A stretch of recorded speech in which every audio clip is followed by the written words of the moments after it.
The gunshot echoed across the canyon like thunder splitting stone. Eliza Carter stood frozen, her hand still warm with another man's blood, watching the dust settle over Victor Hale's body. Behind her, flames consumed everything she'd once called home. The Apache warrior beside her, the man she'd betrayed her entire world to save, gripped his rifle with steady hands, but his eyes told a different story. This wasn't supposed to end in death. This wasn't supposed to end at all. But in the brutal frontier of 1876, survival didn't ask permission, and love didn't wait for the weak.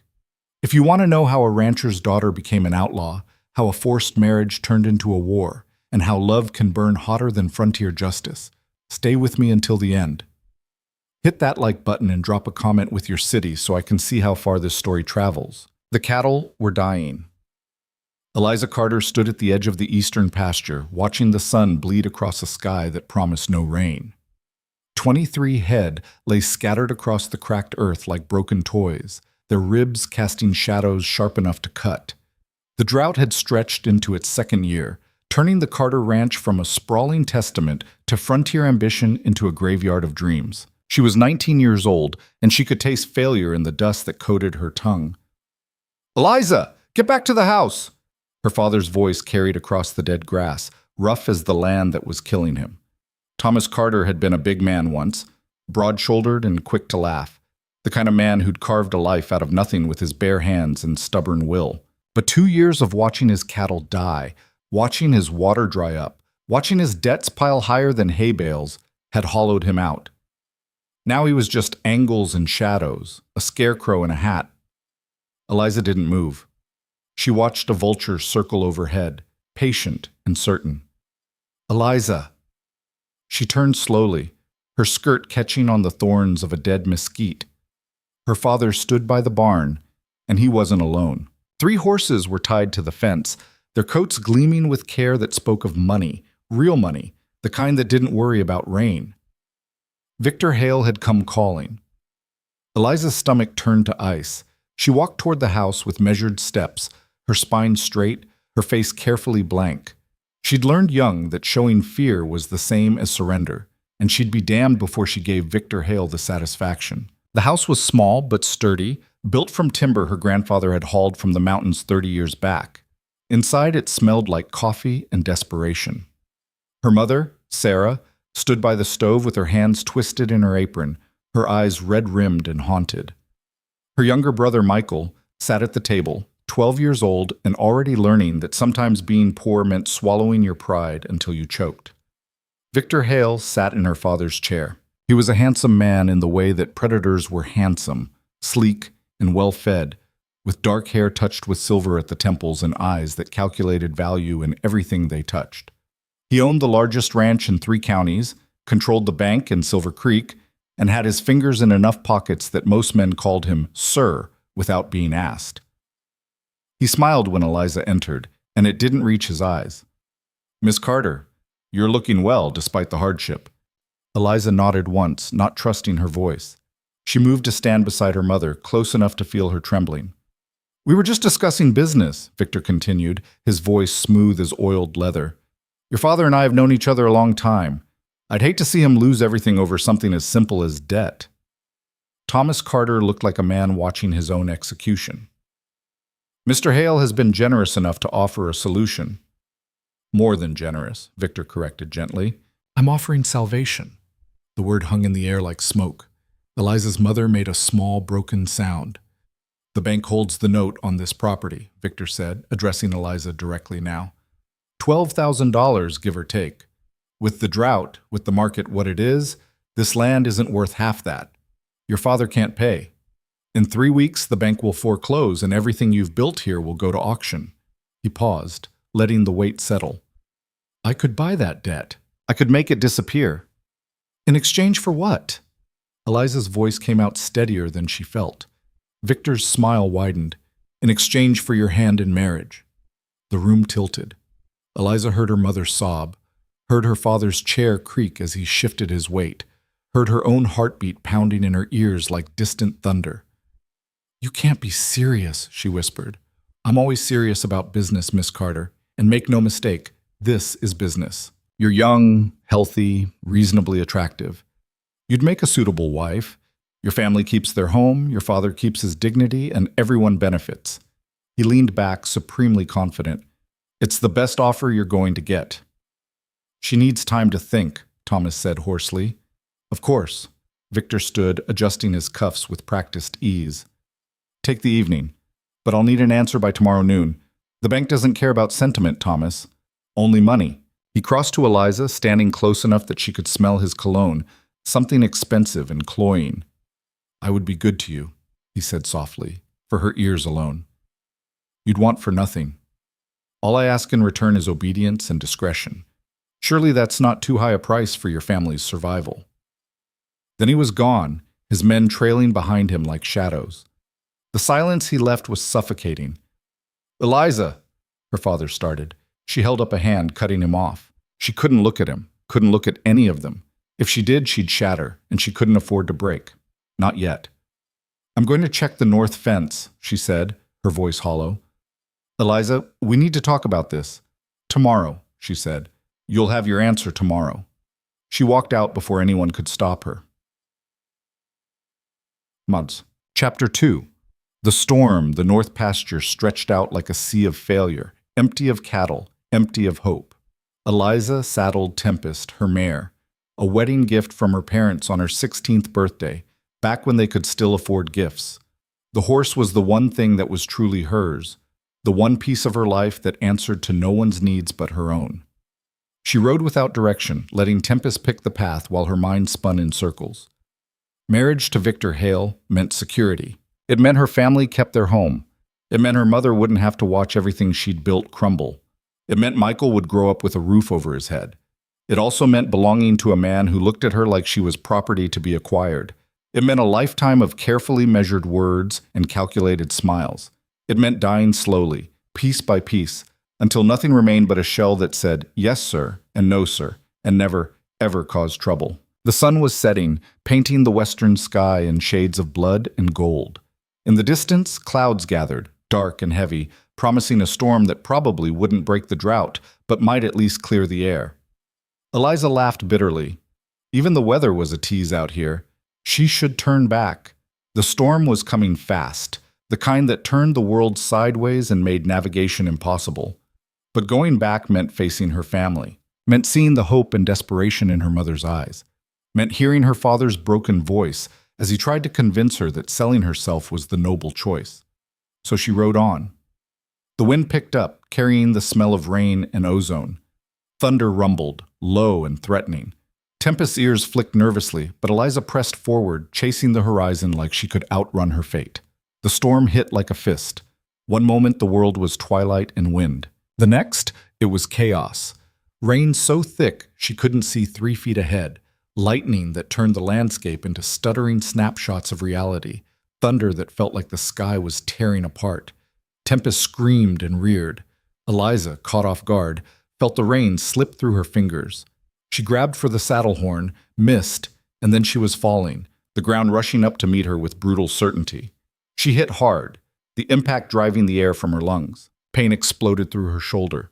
Tempest bolted, disappearing into the storm like a ghost. Eliza tried to stand and fell. Tried again. Her left arm hung useless, screaming with every movement. The rain was cold, driven by wind that cut like knives. She was miles from the house, in the dark, in a storm that could kill her as easily as looking at her. She crawled because standing was impossible. Found a rocky outcrop that offered minimal shelter, pressed herself against the stone, and tried to breathe through the pain. This was how it ended, she thought dimly. Not in Victor Hale's mansion, not in her family's house, but here, alone in the wilderness, drowned or frozen or simply forgotten. The darkness closed in, and Eliza Carter let it take her. Chapter 3. The Stranger.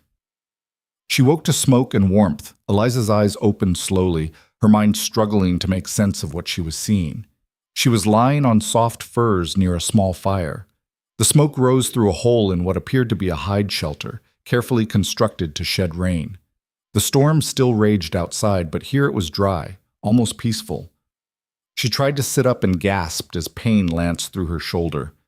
"Don't move." The voice was male, low and calm, with an accent she couldn't place. Eliza turned her head carefully and felt her heart stop. An Apache warrior sat on the other side of the fire, watching her with eyes like black glass. Terror flooded her system.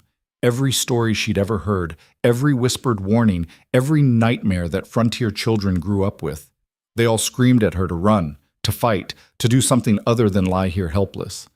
But she was helpless. Her shoulder was useless, her body was exhausted, and she was miles from anything resembling safety. The warrior seemed to read her fear. He held up both hands, palms out, in a gesture of peace. "I mean no harm," he said in heavily accented but clear English. "Your horse threw you. You were unconscious in the storm. You would have died." Eliza's mouth was dry as sand. "You saved me?" "I did what anyone would do. Most people around here would have left me." As something that might have been humor flickered in his eyes. "I am not most people." He was younger than she'd first thought, maybe mid-20s, with long black hair tied back from a face that was all sharp angles and weathered strength. He wore traditional Apache clothing, buckskin and beadwork, but there was a rifle propped within easy reach, and his eyes held the wariness of someone who'd learned that survival meant never fully relaxing. "What's your name?" Eliza asked, because silence felt more dangerous than speaking. He hesitated, as if debating whether to answer. "Kyle. I'm Eliza Carter." "I know. Your family's ranch is 8 miles south." "You know my family?" "I know everyone who lives on these lands. It's necessary for survival." He gestured to a water skin near her. "Drink. You lost blood." Eliza looked down and saw that her shirt had been torn, her shoulder carefully wrapped in clean cloth that was already spotted with red. The binding was expert, the kind of field medicine that spoke of extensive experience. "You set my shoulder," she said. "It was dislocated. If I hadn't, you would have been crippled." "Thank you, Chet." Kyle nodded once, accepting her gratitude without ceremony. He fed more wood to the fire, and in the flickering light, Eliza studied him more carefully. His hands were scarred, his face weathered by sun and wind. There was a stillness to him, a quality of absolute presence that made the space feel both safer and more dangerous. "The storm will pass by morning," he said. "Then I'll take you home." "Why?" He looked at her, genuinely puzzled. "Why what? Why save me? Why take me home? Your people and mine, we're not exactly friends." Kyle was quiet for a long moment. When he spoke, his voice was soft but firm. "The land does not care about the color of your skin or the language you speak. It kills all of us equally if we are not careful. I found someone in need. I helped. That is all." "That's not all," Eliza said. "Nothing is ever that simple. Perhaps your world is more complicated than mine. My world is trying to force me to marry a man I hate to save a ranch that's already dying." She hadn't meant to say it. The words just spilled out, raw and unfiltered, pulled from some deep place by exhaustion and pain and the strange intimacy of firelight in a storm. Kyle watched her for a long moment. "This marriage, it is your choice?" Eliza laughed, and it sounded like breaking glass. "Choice? That's a word for people who have options. I have a duty. My family is drowning in debt, and I'm the only thing valuable enough to trade for their survival. And if you refuse, they lose everything. The land, the house, their pride. My father becomes just another broken man who couldn't hold on to his dream. My mother and brother end up in some charity home in town, if they're lucky. If they're not," she shook her head, "there is no refusing. There's just accepting with grace or accepting with struggle, and the result is the same either way." "That is not life," Kyle said quietly.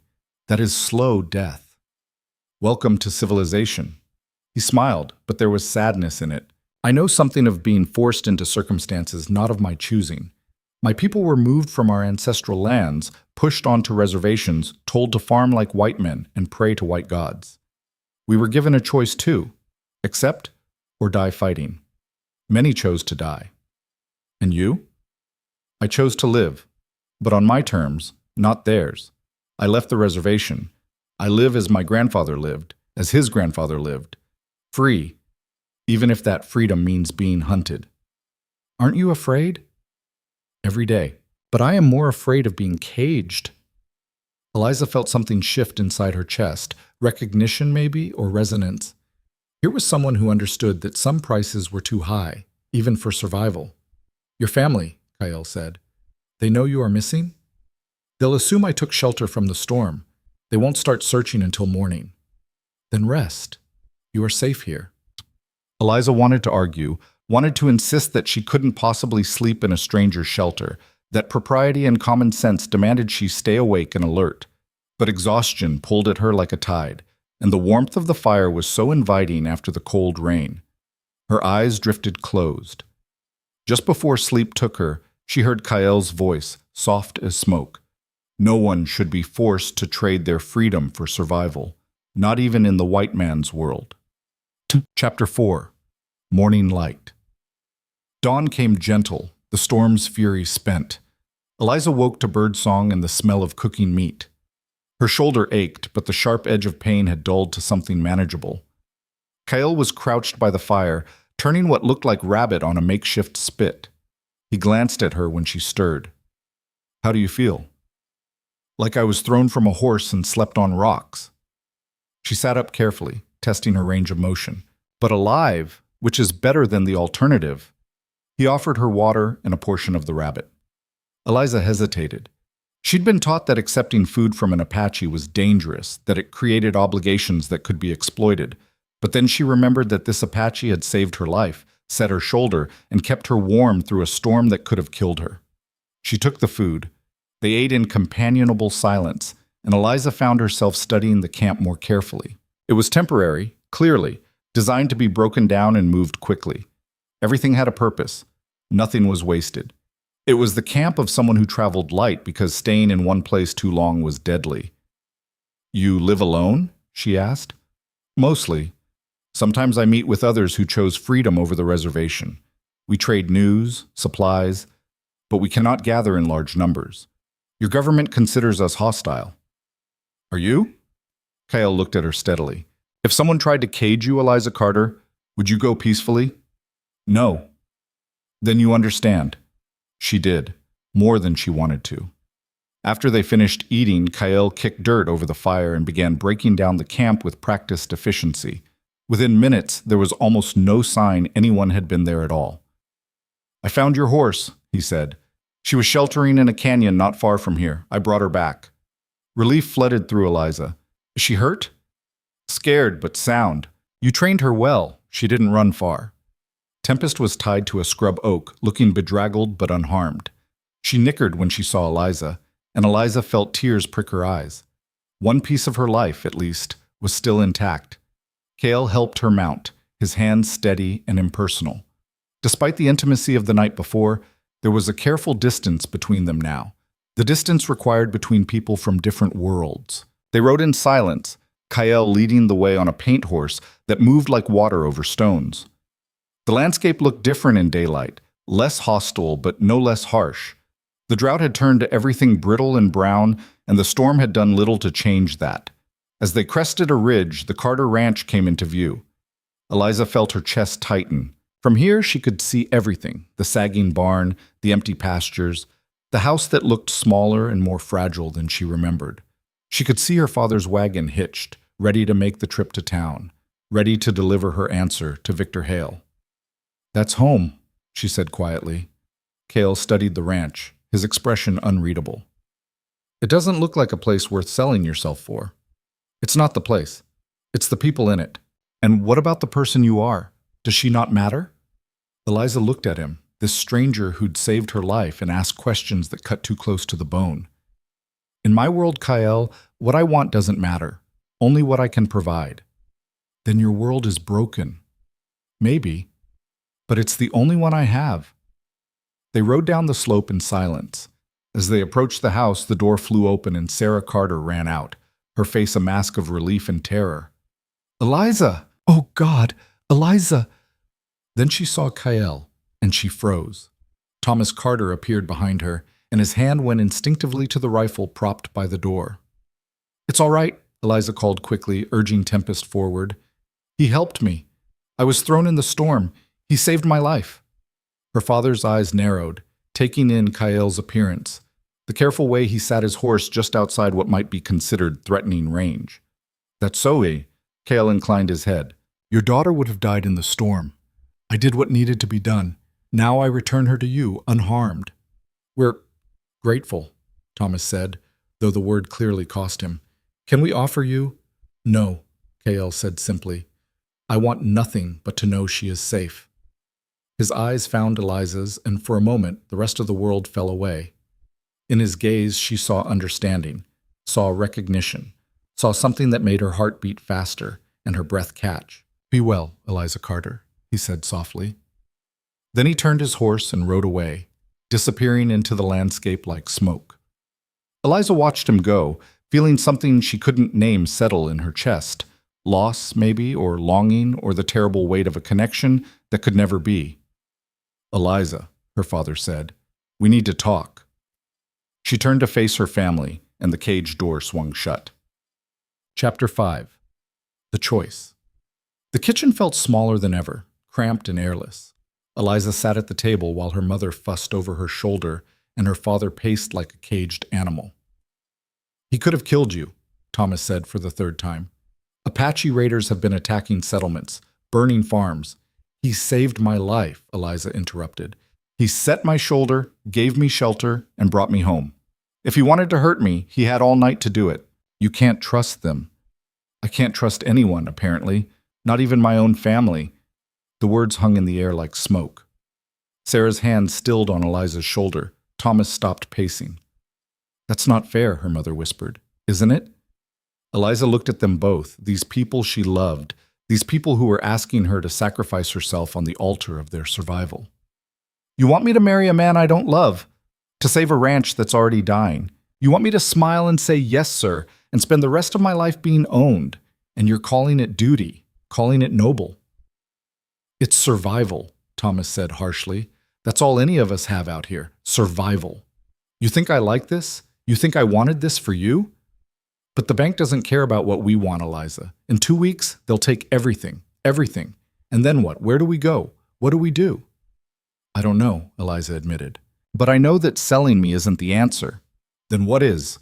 her father demanded. "Tell me. Give me another option, and I'll take it. But there isn't one. Hale is the only man with enough money to clear our debt, and he's only willing to do it if you marry him. That's the reality." Eliza stood, her chair scraping against the floor. "No, that's your reality. That's what you've accepted. But I met someone last night who chose freedom over safety, who chose hardship over a cage, and he's still alive. Still himself. Maybe that's worth more than a roof that belongs to someone else." "You're talking nonsense," Thomas said. "That Apache, he filled my head with questions I should have been asking all along." Eliza moved toward the door. "When is Hale expecting his answer?" "Noon today." "Fine, I'll give it to him." "Eliza!" She turned to face her parents, memorizing their faces, her mother's gentle sadness, her father's desperate pride. "I love you both. I love Michael. I would die for this family, but I won't live as someone's property, not even for you." She walked out before they could respond. Chapter 6. Silver Creek. The town of Silver Creek was a collection of weathered buildings clustered around a main street that turned to mud when it rained and dust when it didn't. The saloon, the general store, the bank, all of them bore Victor Hale's mark in one way or another. He owned the land they sat on, held the notes on their businesses, controlled the flow of money that kept the town breathing. Eliza rode Tempest down the main street, aware of the eyes following her. News traveled fast in small towns, and everyone knew about the proposal. Everyone knew the Carter family was drowning. Everyone was waiting to see if she'd take Hale's deal. The bank sat at the end of the street, 2 stories of brick and glass that projected permanence in a landscape that promised nothing. Eliza tied Tempest to the hitching post and walked inside. Victor Hale's office was on the 2nd floor, all dark wood and leather furniture that smelled like money. He looked up when she entered, his expression carefully neutral. "Miss Carter, I wasn't sure you'd come." "I said I'd give you an answer." "And?" He leaned back in his chair, supremely confident. "Have you made the sensible choice?" Eliza looked at him, really looked at him, saw the calculation in his eyes, The certainty that he'd already won. Saw the future he was offering, silk dresses and empty conversations, a big house that would feel like a tomb, a life measured in obligations and carefully managed appearances. She saw the cage. "No," she said simply. The word seemed to confuse him. "No? No, I won't marry you. No, I won't trade myself for my family's debt. No, I won't be owned." Victor's expression darkened. "You understand what this means? Your family will lose everything. I understand that some things are worth more than property." He stood, moving around the desk with predatory grace. "You're being foolish, Eliza. Childish. This is the real world, where ideals don't pay the bills and pride is a luxury you can't afford." "Maybe, but it's my pride, my life, my choice." "Is it?" Victor stepped closer, close enough that she could smell his cologne. "Or is it the influence of that Apache savage who brought you home this morning?" "Yes, I heard about that. The whole town heard. You spent the night in his camp, alone. Do you have any idea what that does to your reputation?" Eliza felt ice slide down her spine. "He saved my life. He compromised you. And now you think you can refuse me? Walk away from my offer?" Victor laughed, but there was no humor in it. "No one will have you now, Eliza. You're ruined. So you can marry me and salvage what's left of your dignity, or you can watch your family starve in the gutter while the town whispers about the Carter girl who spread her legs for a savage." The slap echoed in the quiet office. Eliza's palms stung. Victor's head had snapped to the side, and when he looked back at her, there was murder in his eyes. "You will regret that," he said softly. "The only thing I regret is wasting time listening to you." Eliza stepped back, her heart pounding. "Keep your offer, Mr. Hale. I'd rather starve free than live as your prisoner." She turned and walked out, half expecting him to stop her. But he didn't. He just stood there, one hand pressed to his reddening cheek, watching her leave with eyes that promised consequences. Eliza made it to the street before her legs started shaking. She'd done it. She'd refused him. She'd chosen freedom over security, pride over safety, herself over her family's expectations, and she had no idea what came next. Chapter 7. Consequences. The ride home felt longer than it should have. Eliza kept expecting to hear hoofbeats behind her, to feel Victor Hale's hand on her shoulder. But the road stayed empty, and by the time the ranch came into view, the sun was beginning its descent toward evening. Her father was waiting on the porch. Eliza dismounted slowly, preparing for the storm. "Well?" Thomas asked. "I told him no." Her father closed his eyes. "Eliza, I know what it means, Papa. I know we'll lose the ranch. I know things will be hard. But I couldn't do it. I couldn't sell myself like cattle." "So instead, you've sold all of us," he said bitterly. "Your pride just cost your family everything." The words cut deeper than any knife. Eliza felt tears burn her eyes, but she refused to let them fall. "I'm sorry, but I can't be what you need me to be." "Then what good are you?" The question hung between them, brutal and final. Sarah appeared in the doorway, Michael behind her. "Thomas, that's enough." "Is it? She just destroyed this family because she's too stubborn to see reason." "She's 19 years old." Sarah's voice cracked. "She's our daughter, not a bargaining chip. If we've come so low that we're selling our children for land, then maybe we deserve to lose it." Thomas stared at his wife, stunned. "Sarah, I won't hear another word against her. Eliza made her choice. Now we make ours. We can tear each other apart, or we can figure out how to survive this together." "There is no surviving this," Thomas said hollowly. "In 2 weeks, the bank takes the property. We'll have nothing. No home, no livelihood, nothing." "Then we'll have nothing together," Sarah said firmly. "As a family." Eliza looked at her mother, this woman who'd spent 20 years building a life in the wilderness, who'd buried 2 children to fever and watched her dreams dry up with the rain, and saw steel beneath the gentleness. "I'll find work in town," Eliza said. "At the hotel or the general store. Michael is 12, Thomas interrupted, "and you just made an enemy of the most powerful man in 3 counties. You think anyone's going to hire you now? You think Hale's going to let this go?" "I don't know what he'll do," Eliza admitted, "but I know what I won't do. I won't apologize for refusing to be owned. Her father looked at her for a long moment, and Eliza saw something shift in his expression. Not acceptance, exactly, but resignation. The look of a man who'd lost the fight and knew it. "Get inside," he said finally. "All of you. We'll figure something out." But as Eliza followed her family into the house, she couldn't shake the feeling that the real storm was still coming. And when it hit, it would make last night's weather look like a spring breeze. Chapter 8. Night Visitor. Eliza couldn't sleep. She lay in her small room, listening to the house settle and creak, her mind churning through possibilities that all led to the same dark conclusion. In 2 weeks, they'd be homeless. Her father would be broken. Her mother would try to hold them together, but poverty ground people down until there was nothing left but dust and regret. And it was all because Eliza had refused to bend. Maybe her father was right. Maybe pride was a luxury she couldn't afford. Maybe... A stone clicked against her window. Eliza sat up, heart pounding. Another stone. Then another. She moved to the window and looked out into the darkness. A figure stood in the yard, barely visible in the moonlight. Kael.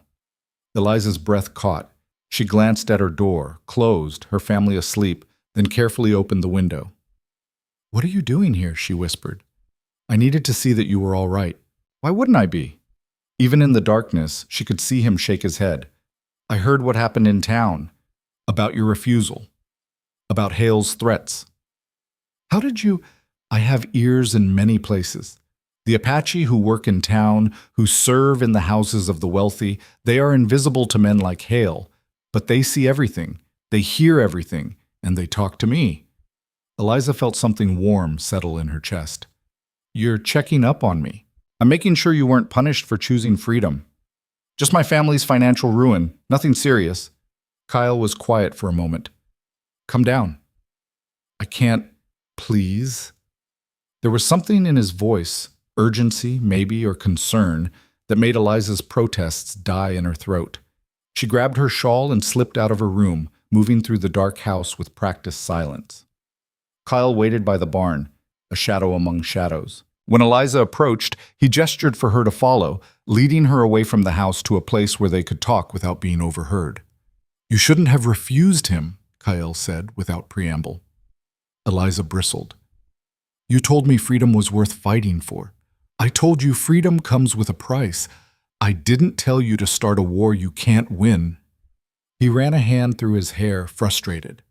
"Hale is dangerous, Eliza. He doesn't just control money. He controls men, violence, power. When someone refuses him, he doesn't accept it. He destroys them. So I should have married him? Spent my life as his possession?" "No."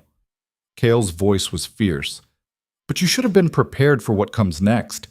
Hale won't just take your ranch. He'll make an example of your family. He'll make sure everyone knows that defying him leads to ruin." "How do you know all this?" "Because I've watched him do it before. 3 years ago, a rancher named Garrett refused to sell his water rights to Hale. Within a month, his cattle were poisoned, his barn burned down, and his eldest son was beaten so badly he never walked right again. Garrett sold for half what Hale originally offered, and he still ended up losing everything because the accidents didn't stop." Eliza felt cold spread through her chest. "Why are you telling me this?" "Because you need to understand what you're facing. Hale doesn't forgive, and he doesn't forget. By refusing him, you've made yourself his enemy, and he will come for you, Eliza. Not today, maybe not tomorrow, but soon. And when he does..." "What? What am I supposed to do? I can't marry him. I can't just give in." "No," Kyle agreed. "But you can be ready. You can be smart." He stepped closer, his voice dropping. "There are people who would help you. People who have reasons to oppose Hale." "People like you? People like me?" Eliza looked at him. This warrior who lived outside the boundaries of civilized society, who'd chosen freedom over safety and somehow survived. "Why would you help us? We're nothing to you." "You're not nothing," Kyle said softly. "You're someone who chose to stand when it would have been easier to kneel. That means something. That means everything." In the moonlight, his face was all angles and shadows, beautiful and dangerous in equal measure. Eliza felt her heart do something complicated in her chest. "I don't even know you," she whispered. "You know the only part that matters. You know I see you as free, not bound, as a person, not property. In your world, how many people can say the same?" None, Eliza realized. Not a single person in her life saw her as anything other than a daughter, a potential wife, a burden, a solution. Only this stranger, this outsider, looked at her and saw Eliza. "If Hale comes for us, when he comes," Kael corrected. "When he comes, what can we do? We have no money, no power, no—" "You have allies you don't know about. Hale's expansion has pushed onto lands that belong to my people. Not reservation lands. Those were stolen long ago, but traditional hunting grounds, sacred places. He wants to build an empire, and he doesn't care who he destroys to do it. There are warriors who would stand against him, who would fight." "You're talking about war. I'm talking about survival. Sometimes they're the same thing." Eliza's mind raced. "If my family gets involved in a fight between Hale and the Apache, we'll be branded as traitors. Hanged, maybe, or shot on sight. And if you do nothing, you'll be destroyed anyway. At least this way you go down fighting." "This is insane." "Yes," Kael agreed. "But what part of your life isn't?" He had a point. Eliza wrapped her shawl tighter against the night chill. "I need to think about this. Talk to my family. This isn't just my choice. It affects all of them. Think quickly. Hale won't wait long to make his move." "How will I find you if I need you?" Kael smiled, and in the moonlight, it transformed his face into something almost gentle. "You don't find me, Eliza. I find you. I'll be watching, waiting. When you're ready, I'll know." He melted back into the shadows, disappearing so completely it was like he'd never been there at all. Eliza stood alone in the darkness, listening to the wind whisper through the dead grass, and felt the weight of impossible choices settle on her shoulders. Behind her, the house held her family, sleeping, unaware that everything was about to change. Ahead, somewhere in the wilderness, Kael waited. A stranger who'd become an ally, or maybe something more. And in town, Victor Hale sat in his office, plotting revenge. The storm was coming, the real storm. And this time, Eliza knew that simple survival wouldn't be enough. This time, they'd have to fight. The next morning came too quickly, bringing with it a heat that pressed down like a hand over the mouth. Eliza woke with grit in her eyes, and Kael's words echoing in her head. She dressed quickly, splashed water on her face from the basin, and went to find her father. Thomas was already in the barn, moving through the motions of feeding horses they could barely afford to keep. He didn't look up when Eliza entered. "Papa, we need to talk." "Nothing to talk about. The bank forecloses in 13 days. We pack what we can carry and figure out where to go." His voice was flat, emptied of fight. What if there was another way? Now he looked at her, and the exhaustion in his eyes was worse than anger. "There isn't, Eliza. You made sure of that." The words stung, but she pushed through. "Victor Hale doesn't just want our land. He's been pushing onto Apache territory, taking water rights, grazing lands that aren't his. He's made enemies." Thomas set down the feed bucket slowly. "What are you saying?" "I'm saying maybe we're not the only ones who want to see him stopped." "You're talking about the Apache." Her father's face hardened. "You spent one night in that warrior's camp, and now you think you can trust them? They're savages, Eliza. They'd slit our throats as soon as help us." "Kael saved my life. One man doesn't speak for a whole people. And even if some of them want Hale gone, what makes you think they'd work with us? We're white settlers. We took their land. They have every reason to hate us as much as they hate Hale." Eliza stepped closer, lowering her voice. "Then maybe it's time to stop thinking about sides and start thinking about survival. Kael said there are warriors who would stand against Hale. If we could unite people, ranchers who've been pushed around, settlers who are tired of being under Hale's thumb, Apache who want their land back. You're talking about an uprising, about violence." Thomas shook his head. "That's not survival, Eliza. That's suicide." "And doing nothing isn't?" Before her father could answer, the sound of hoofbeats carried across the yard. Multiple horses, moving fast. Thomas and Eliza exchanged a look, then moved to the barn door. 5 riders approached, dust rising in their wake. Even from a distance, Eliza recognized the lead horse, a black stallion that cost more than most men made in a year. Victor Hale had come calling. He dismounted with practiced ease, his men fanning out behind him like a threat made flesh. Thomas stepped forward, positioning himself between Hale and the house where Sarah and Michael still slept. "Mr. Hale, didn't expect to see you this morning." "No?" Victor smiled, but it was the smile of a snake. "I thought I should check on the property. After all, in less than 2 weeks, it'll be mine anyway. Might as well start planning what to do with it. The foreclosure hasn't happened yet. A formality, unless you've suddenly come into $12,000? Hale's eyes flicked to Eliza. "Or perhaps your daughter has reconsidered my generous offer?" "She hasn't," Thomas said. "Pity." Victor walked slowly toward the barn, running his hand along the fence. "This is good land. Could be profitable again with proper management. Of course, it'll need new buildings. This barn is a fire hazard, dry wood, old construction. One spark and the whole thing would go up like kindling." The threat was barely veiled. Thomas's jaw tightened. "We're careful with fire." "Are you?" "Accidents happen, Thomas, especially to people who make poor decisions." Hale stopped, turning to face them fully. "I came here with a final offer. One last chance to do this the easy way." "We don't want your—" "I wasn't talking to you." Victor's gaze locked on Eliza. "Miss Carter, I'm prepared to overlook your disrespect yesterday. Chalk it up to youthful foolishness. Marry me, and I'll not only clear your family's debt, I'll give your father a position managing one of my ranches. Your mother and brother will want for nothing. You'll all be taken care of." "And if I refuse again?" Eliza asked, though she already knew the answer. "Then I'll make sure your family understands the cost of your pride. The bank will foreclose, yes, but that's just the beginning. No one in this territory will hire a Carter. No one will sell you supplies. No one will offer shelter or help. You'll be pariahs, and it will be because you were too stubborn to see sense." Eliza felt the weight of her family's future pressing down on her shoulders. Behind Hale, his men sat their horses with hands near their guns. This wasn't just a proposal anymore. It was an ultimatum backed by violence. "She already gave you her answer," Thomas said, finding his spine. "Now, get off my property." "Your property?" Hale laughed. "In 13 days, this isn't your property. It's mine, and I'll do with it whatever I please." He mounted his horse in one smooth motion. "Think carefully about what happens next, Thomas. Think about your wife, your son. Ask yourself if your daughter's pride is worth their suffering." He wheeled his horse around, his men following, but before he rode off, he turned back one more time. "Oh, and Thomas, I'd be careful about the company your daughter keeps. Rumor has it she's been seen with an Apache warrior. People might get the wrong idea about where her loyalties lie. And we all know what happens to Indian lovers in these parts."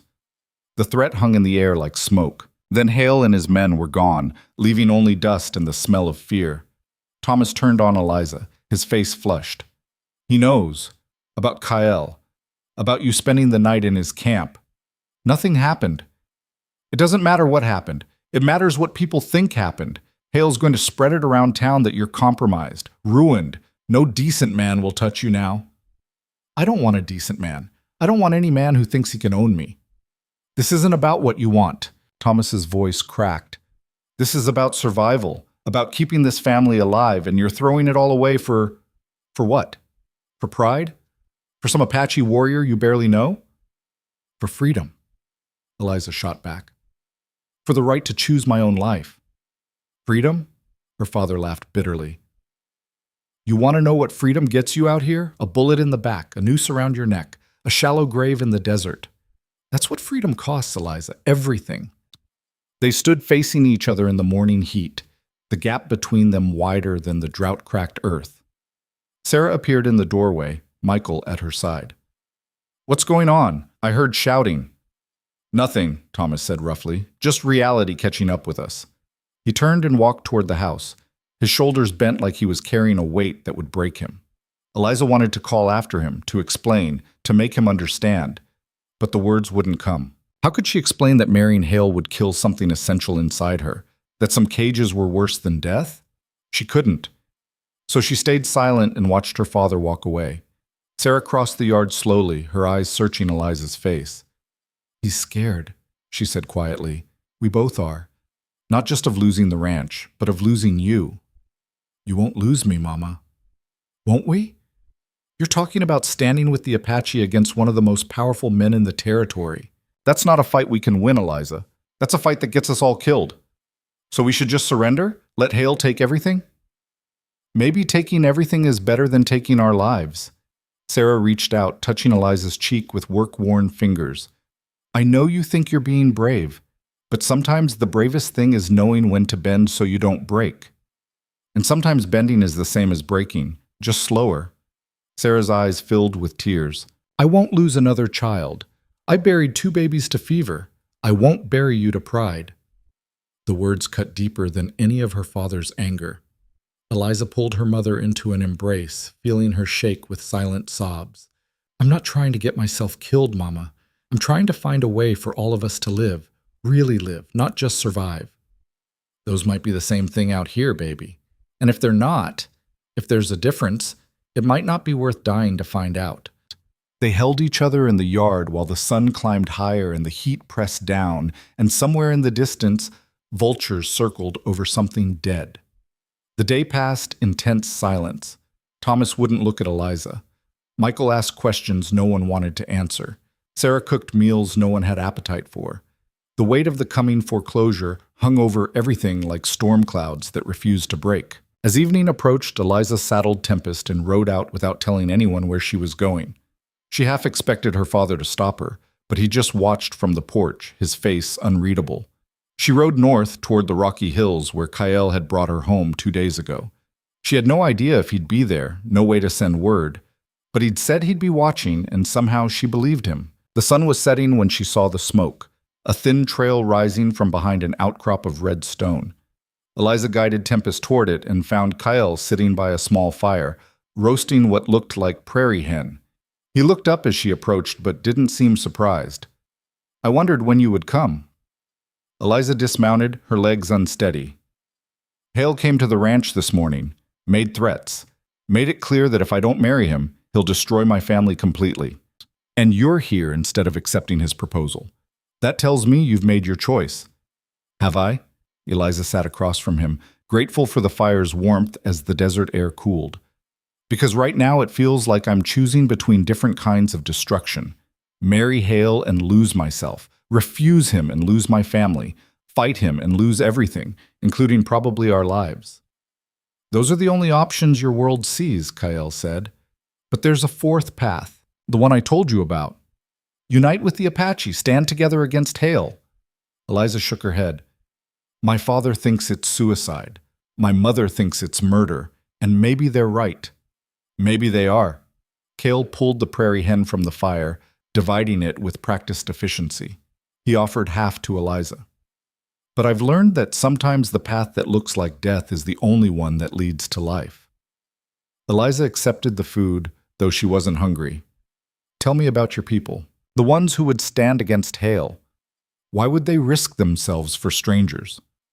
They wouldn't, not for strangers. Kyle ate slowly, choosing his words carefully. But Hale isn't just your enemy, he's ours too. 3 months ago, he diverted water from the spring at Red Canyon. That water feeds the valley where we hunt, where we gather, where we've lived for generations. Without it, the game left. The plants died. Our people went hungry. When we tried to restore the water, his men shot at us, killed 2 of our hunters. I didn't know. Why would you? White towns don't care what happens to Indians. We're ghosts to you, only visible when we're convenient or dangerous. The bitterness in his voice was earned, and Eliza didn't try to argue against it. So your people want revenge. We want justice. We want our land back. We want to live without fear of being hunted like animals. He looked at her across the fire. Hale represents everything that's been done to us for 100 years. Taking, destroying, claiming ownership of what was never his to own. If we can stop him, we stop the pattern, at least here, at least now. And if we fail, then we die fighting instead of dying slowly. For some of us, that's an improvement. Eliza understood that calculus better than she wanted to. She thought of her father's bent shoulders, her mother's fearful eyes, the slow grinding down of hope that came with each failed season. Maybe Kyle was right. Maybe there were worse things than dying in a fight. How would it work, she asked, if we tried to stand together? Cale's eyes sharpened with interest. You're seriously considering this? I'm considering everything, even the impossible options. He nodded slowly. First, we'd need to unite the ranchers who hate Hale but are too afraid to act alone. Your father isn't the only one drowning in debt. Hale has his fingers in a dozen properties, a dozen families. If they stood together, they'd still be outnumbered. Hale has money, hired guns, the law on his side, which is where my people come in. We know this land in ways your people never will. We can move unseen, strike from unexpected angles, disappear into terrain that white men can't navigate. In a straight fight, Hale wins. But this wouldn't be a straight fight. You're talking about guerrilla warfare. I'm talking about using the tools we have against an enemy who thinks he's already won. Surprise, knowledge of the land, desperation. Kyle leaned forward. But it only works if we trust each other. If your people can look at Apache warriors and see allies instead of enemies. If my people can do the same with white settlers. That's the hard part, Eliza. Not the fighting. The trust. Eliza stared into the fire, watching the flames dance and shift. My father will never agree to this. He barely trusts me right now, let alone you. Then don't start with him. Start with the others. There's a rancher named Marcus Webb. Hale foreclosed on his property last year, drove him and his family off land they'd held for 20 years. Webb works in the saloon now, bitter and angry. There's the Johnsons, the Reeves family, old man Garrett who was beaten for refusing to sell. Find them. Tell them there's a way to fight back. And say what? That an Apache warrior has a plan to take down Victor Hale? They'll laugh me out of town. Then make them stop laughing. Show them you're serious. Show them you'd rather burn than bend. Cale's voice dropped. They'll follow you, Eliza, not because you're strong, but because you're willing to break. People follow those who have nothing left to lose. I have everything to lose. No, you already lost the life you thought you'd have. The safe marriage, the secure future, your father's approval. That's gone. What you have now is the chance to build something different, something that doesn't require you to be owned. Eliza looked at him. This warrior who'd given up the safety of the reservation for the freedom of the wilderness, who survived by being smarter and faster and more willing to risk everything than the men who hunted him. Why do you care? She asked. Really, not the political reasons or the justice talk. Why do you care what happens to me? Kyle was quiet for a long moment. When he spoke, his voice was softer than she'd ever heard it.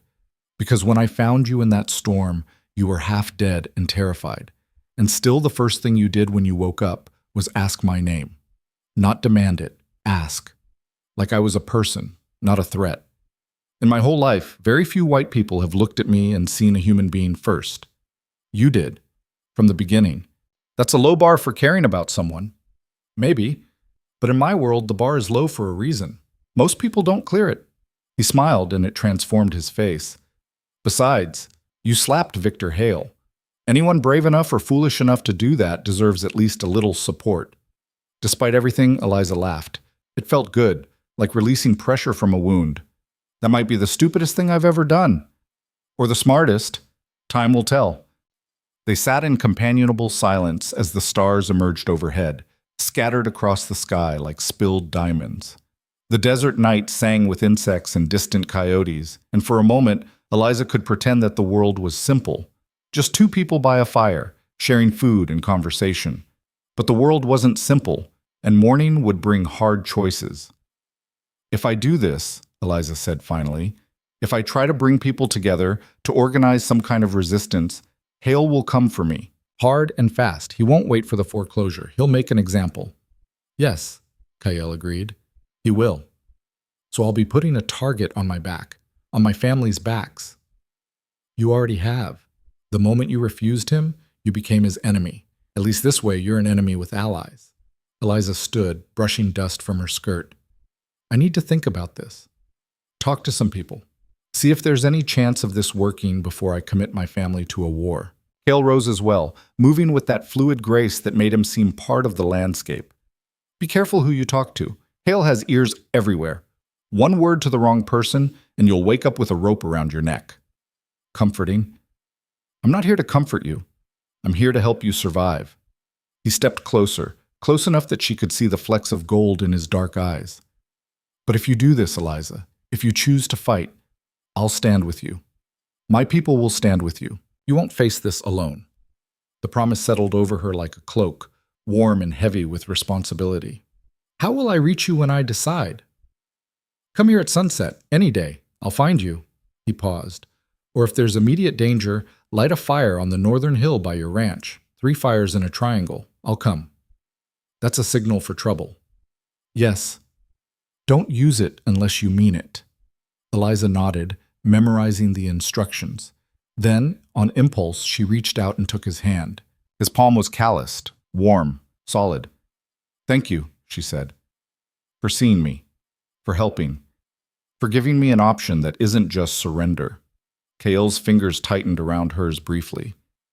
Thank you for being worth helping. The ride back to the ranch felt different, like Eliza was moving through a world that had already changed, even if no one else could see it yet. Possibilities spun through her mind, conversations she'd need to have, alliances she'd need to forge, risks she'd need to take. By the time she reached home, the house was dark, everyone asleep. Eliza put Tempest in the barn and stood for a moment in the yard, looking at the buildings her grandfather had raised, that her father had maintained, that were now slipping through their fingers like water. She thought about Kael's words, about choosing to fight instead of slowly dying, about building something new instead of clinging to something broken. And she thought about Victor Hale, his arrogance, his certainty that he could take whatever he wanted, his absolute confidence that no one would dare oppose him. He was wrong, and Eliza was going to prove it. She just had to figure out how to do it without getting everyone she loved killed in the process. The next morning, Eliza rose before dawn and rode to town. Silver Creek was just waking up, smoke rising from chimneys, shopkeepers sweeping their storefronts. She tied Tempest outside the saloon and pushed through the doors.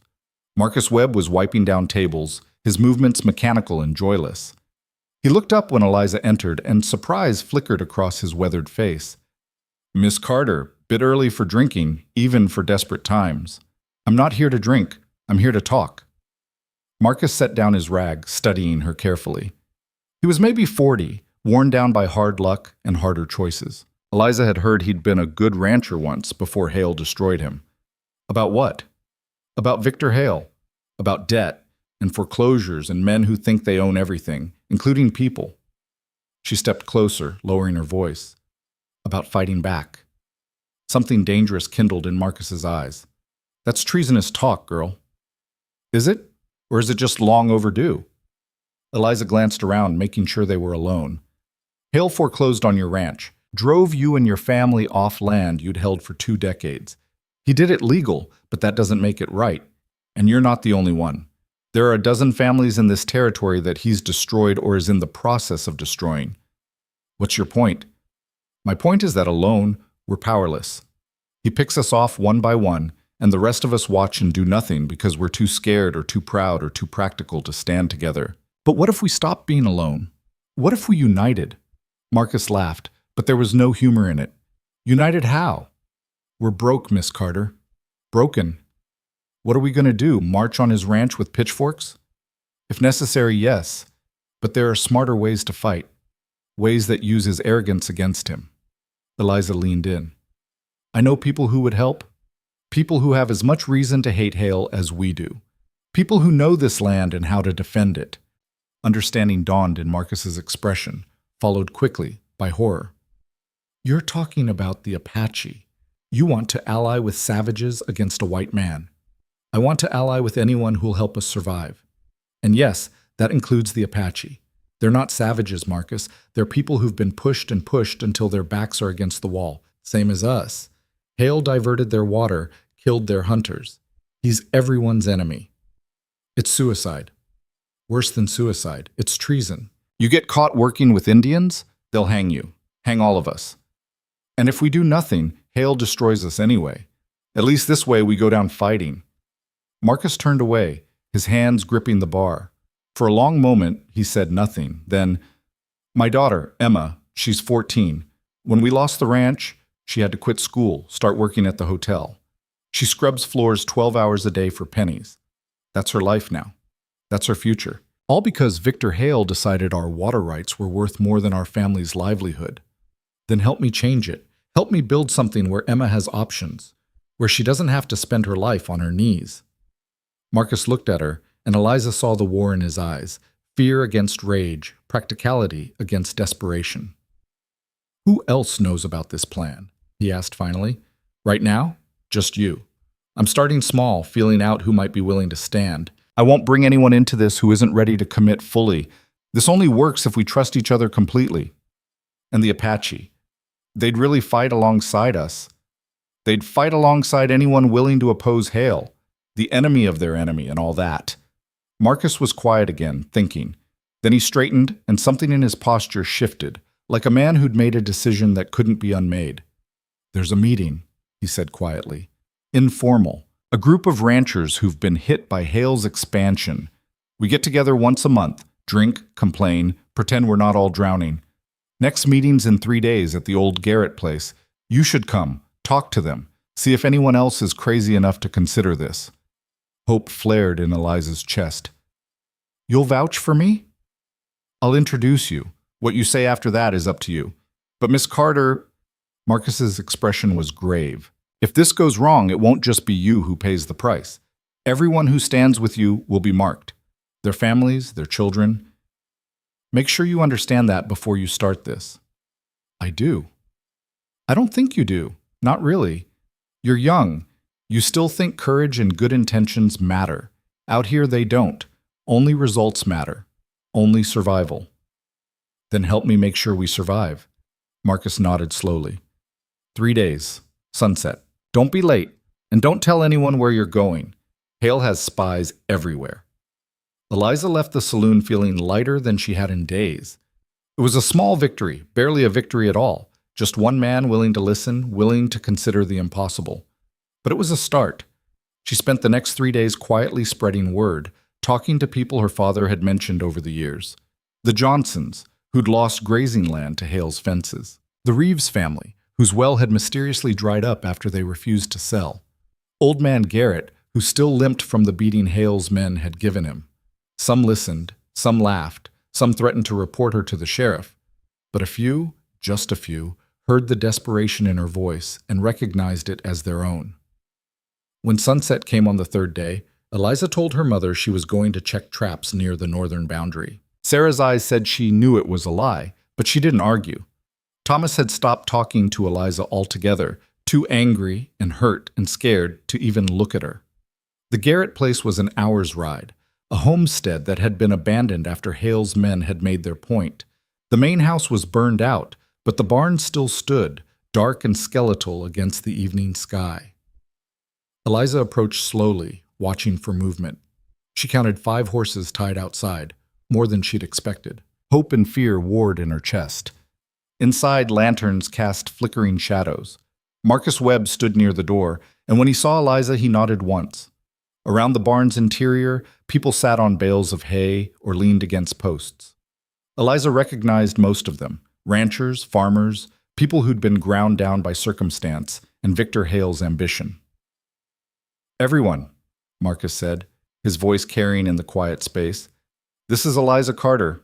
Some of you know her family. Some of you know she just refused Victor Hale's marriage proposal and is about to lose her ranch to foreclosure. She has something to say. I think we should listen. All eyes turned to Eliza. She felt her throat go dry, felt the weight of their expectations and skepticism. These were hard people, people who'd survived by being practical and cautious. What she was about to propose was neither. She stepped into the center of the barn, forcing her voice to stay steady. My name is Eliza Carter, and I'm here because I'm tired of being afraid. Tired of watching good people lose everything while Victor Hale takes whatever he wants. Tired of accepting that this is just how things are, that we're powerless to change anything. A man near the back snorted. Pretty speech, girl. But what's it change? Hale owns the bank, owns half the town, has the law in his pocket. You can't fight that. Not alone, Eliza agreed. But together? Maybe we can. She told them about Kyle, about the Apache who'd been driven from their hunting grounds, whose people had been killed for trying to protect their water, about the possibility of an alliance that seemed impossible but might be their only chance. The reaction was immediate and loud. Voices rose in argument, in disbelief, in anger. Work with Indians? That's insane. They'd slit our throats first chance they got. Even if we wanted to, we'd be branded traitors, hanged. Please. Eliza raised her hands, calling for quiet. I know how this sounds. I know what we've been taught about the Apache, but I've met them, talked to them, and I've learned that they're just people, fighting to survive same as us. Hale is everyone's enemy. Why not make that work for us instead of against us? An older woman, Mrs. Johnson, Eliza thought, stood up. Say we're crazy enough to consider this. What's the plan? How do we fight a man who controls everything? We make him afraid, Eliza said. We show him that we're not isolated targets he can pick off one by one.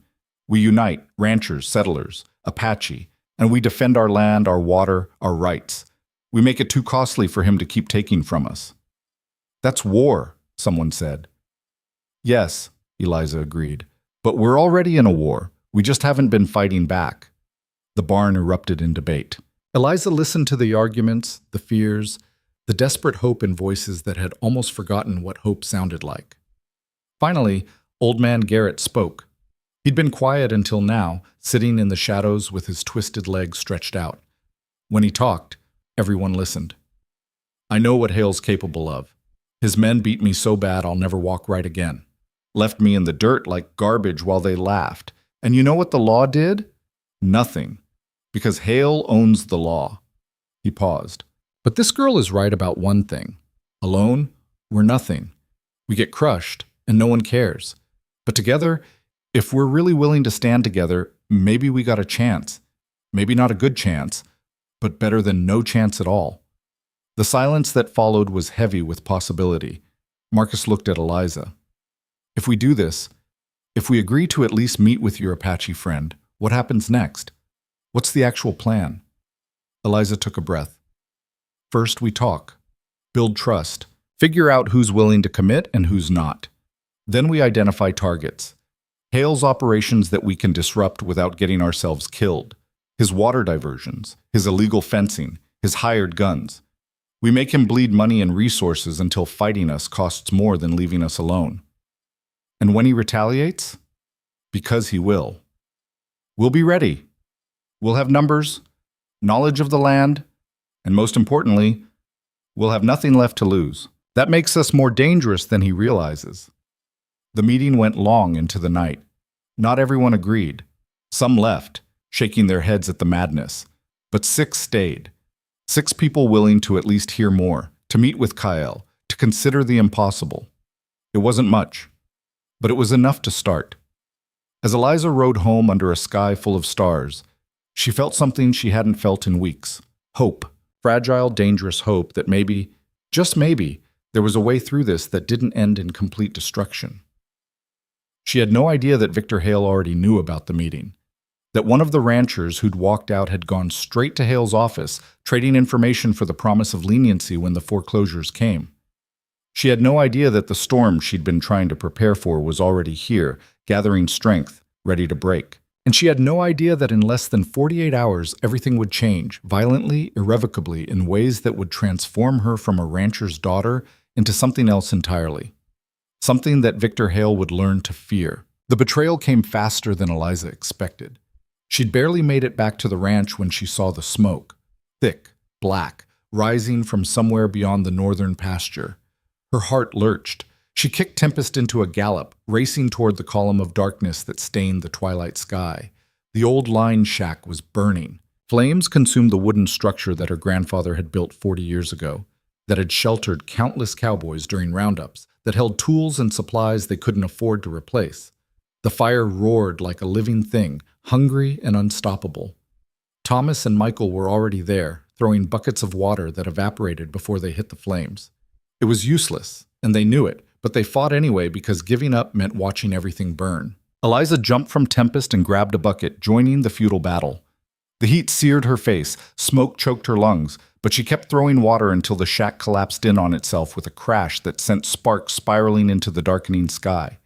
They stood in a ragged line, filthy and exhausted, watching the embers glow. "How did it start?" Eliza asked. Thomas's face was grim. "How do you think? This wasn't an accident. Before Eliza could respond, hoofbeats echoed across the burned ground. A single rider approached, one of Hale's men, a lean gunfighter named Crane, who had a reputation for violence and a smile that never reached his eyes. He pulled up just outside the fire's reach, sitting easy in his saddle like he had all the time in the world. "Evening, folks. Saw the smoke. Thought I'd check if you needed help." His tone made it clear help was the last thing he was offering. "Get off our land," Thomas said. Crane's smile widened. "Your land? Now that's interesting, considering Mr. Hale holds the note. Technically, this is his land. You're just squatting on it until the foreclosure comes through." He looked at the burning shack with exaggerated concern. Shame about the fire. Real shame. These old structures, they're dangerous. Dry wood, careless lanterns, accidents waiting to happen.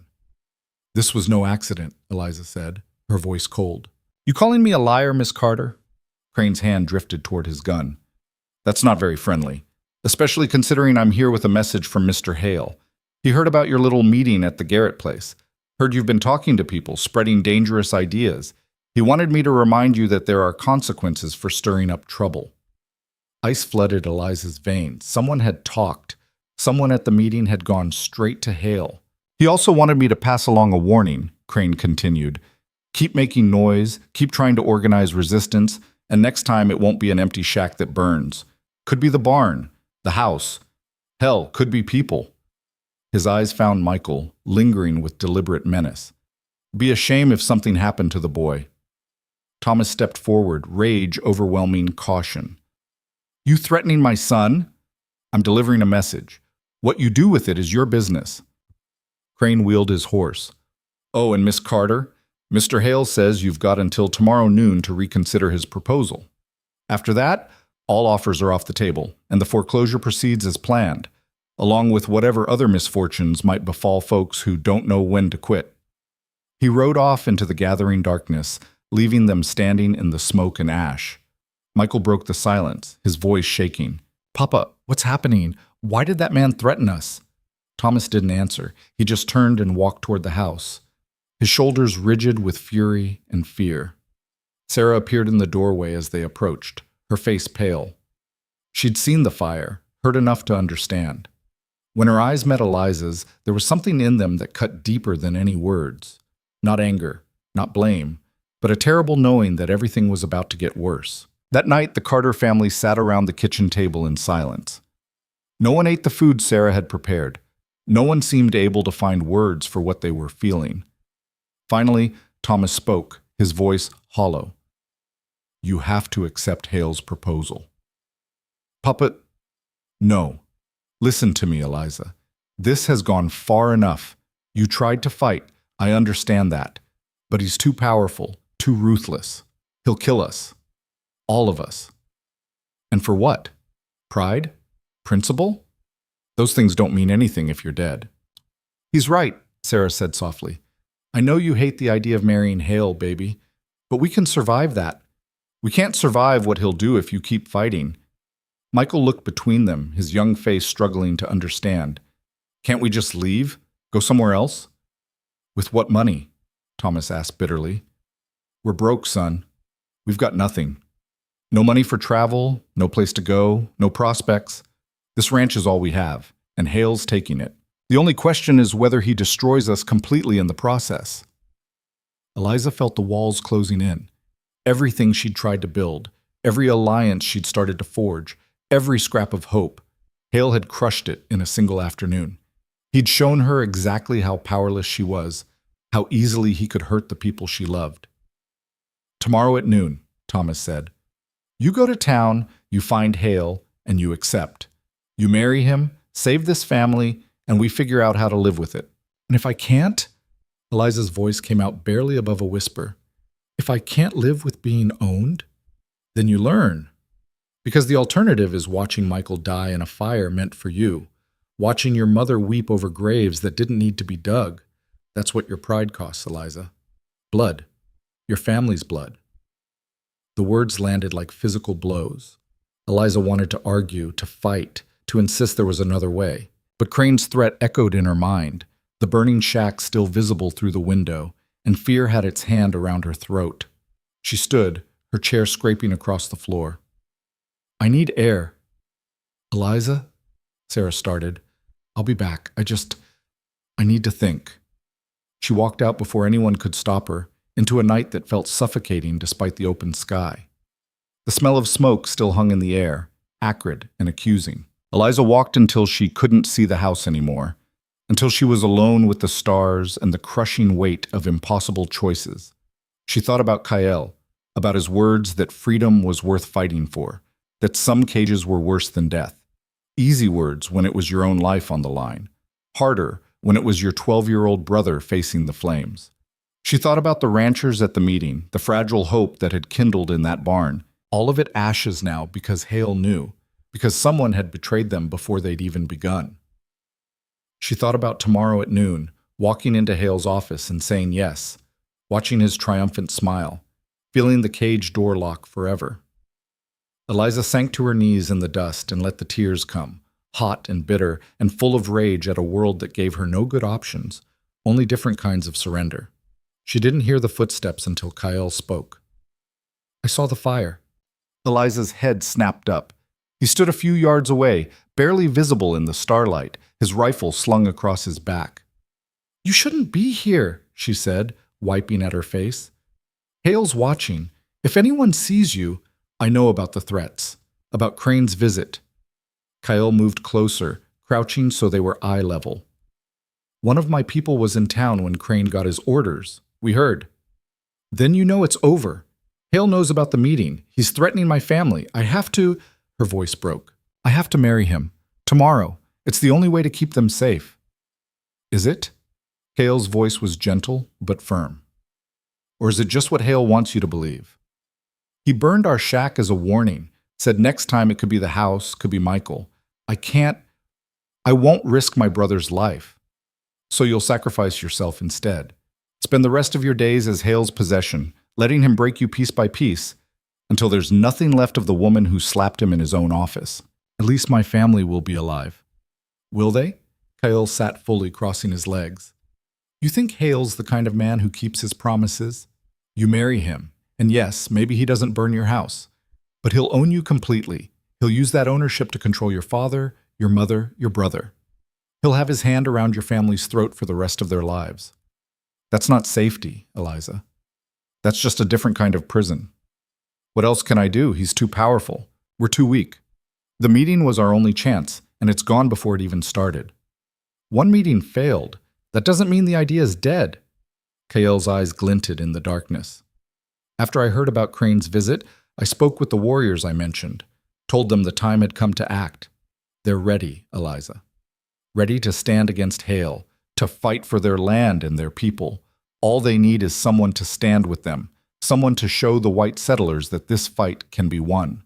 The settlers won't follow me. I'm a failure. I couldn't even keep one meeting secret. You're not a failure. You're someone who tried something brave and hit an obstacle. That's different. He reached out, tilting her chin up so she had to meet his eyes. Listen to me. Tomorrow at noon, Hale expects you to come crawling back. Expects you to surrender. What if you did the opposite? What if you stood in the center of Silver Creek and told everyone what he's doing? Told them about the threats, the arson, the violence he uses to control people. Made it public, made it loud, made it impossible for people to ignore. They'd ignore it anyway. He owns the town. Maybe. Or maybe there are more people like Marcus Webb than you realize. People who are tired, angry, waiting for someone to be brave first. You light that spark, Eliza, and it might catch fire in ways Hale can't control. And if it doesn't, if I make a stand and no one joins me, then at least you went down fighting instead of on your knees. Cale's voice was fierce. I've seen you, Eliza Carter. I've seen your strength, your fire. You're not someone who was made to be caged. Hale knows it. Your family knows it. You know it. Don't let fear turn you into something you're not. Eliza wanted to believe him. Wanted to believe that courage mattered, that standing up could make a difference. But the smell of smoke still clung to her clothes, and Crane's threat still echoed in her ears. I'm scared, she whispered. Good. Fear means you're alive, means you understand the stakes. The brave ones are usually dead. He smiled slightly. The smart ones are scared and do it anyway. If I do this, If I stand against Hale publicly tomorrow, things will escalate fast. There won't be any going back. No, Cale agreed. There won't be. But there's also no going back if you marry him. Either way, you're choosing a path. At least this one doesn't end with you losing yourself. Eliza thought about her family sleeping in the house behind her, thought about Michael's innocent questions, her mother's fearful eyes, her father's broken pride, thought about the life she'd have as Victor Hale's wife, comfortable, secure, and utterly hollow. Then she thought about the ranchers at the meeting, the desperate hope in their voices, thought about Kael's people, driven from their land, their hunters killed for trying to protect their water, thought about all the people Hale had crushed, all the lives he'd destroyed, all the suffering he'd caused in his endless hunger for more. And she thought about who she wanted to be when this was over, assuming she survived. If I do this, she said slowly, I'll need help, real help, not just promises. You'll have it. My warriors will be ready.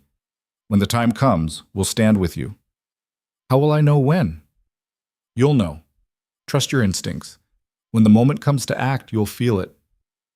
Eliza took a shaky breath, feeling the fear and determination war inside her chest. There's something you should know. Someone at the meeting betrayed us. Went straight to Hale and told him everything. We have a traitor. Kael's expression darkened. Do you know who? No. Could have been anyone who walked out early. Could have been someone who stayed. The thought made her sick. How can we organize resistance if we can't trust our own people? Carefully. And by making the cost of betrayal higher than the reward. Kael stood, offering his hand. But first you have to survive tomorrow. You have to make a choice about who you're going to be. Eliza took his hand, letting him pull her to her feet. They stood close into the darkness, and she could feel the warmth radiating from him, solid and real, in a world that felt like it was crumbling. Thank you, she said, for not giving up on this. On me. I told you before. I see you as free. That doesn't change just because things get hard. He stepped back, putting professional distance between them. Get some rest. Tomorrow's going to test everything you are. Make sure you're ready. He disappeared into the night as silently as he'd come, leaving Eliza alone with her thoughts and the terrible choice that waited with the dawn. She walked back to the house slowly, her mind spinning plans and possibilities. The windows were dark now, her family asleep. She climbed the stairs to her room and lay down fully clothed, knowing sleep wouldn't come but needing to rest anyway. Tomorrow at noon, Victor Hale expected her surrender. He was going to get something else entirely. Morning came cold and bright. Eliza woke to her mother's voice calling her for breakfast, the mundane routine of another day jarring against the magnitude of what she was planning.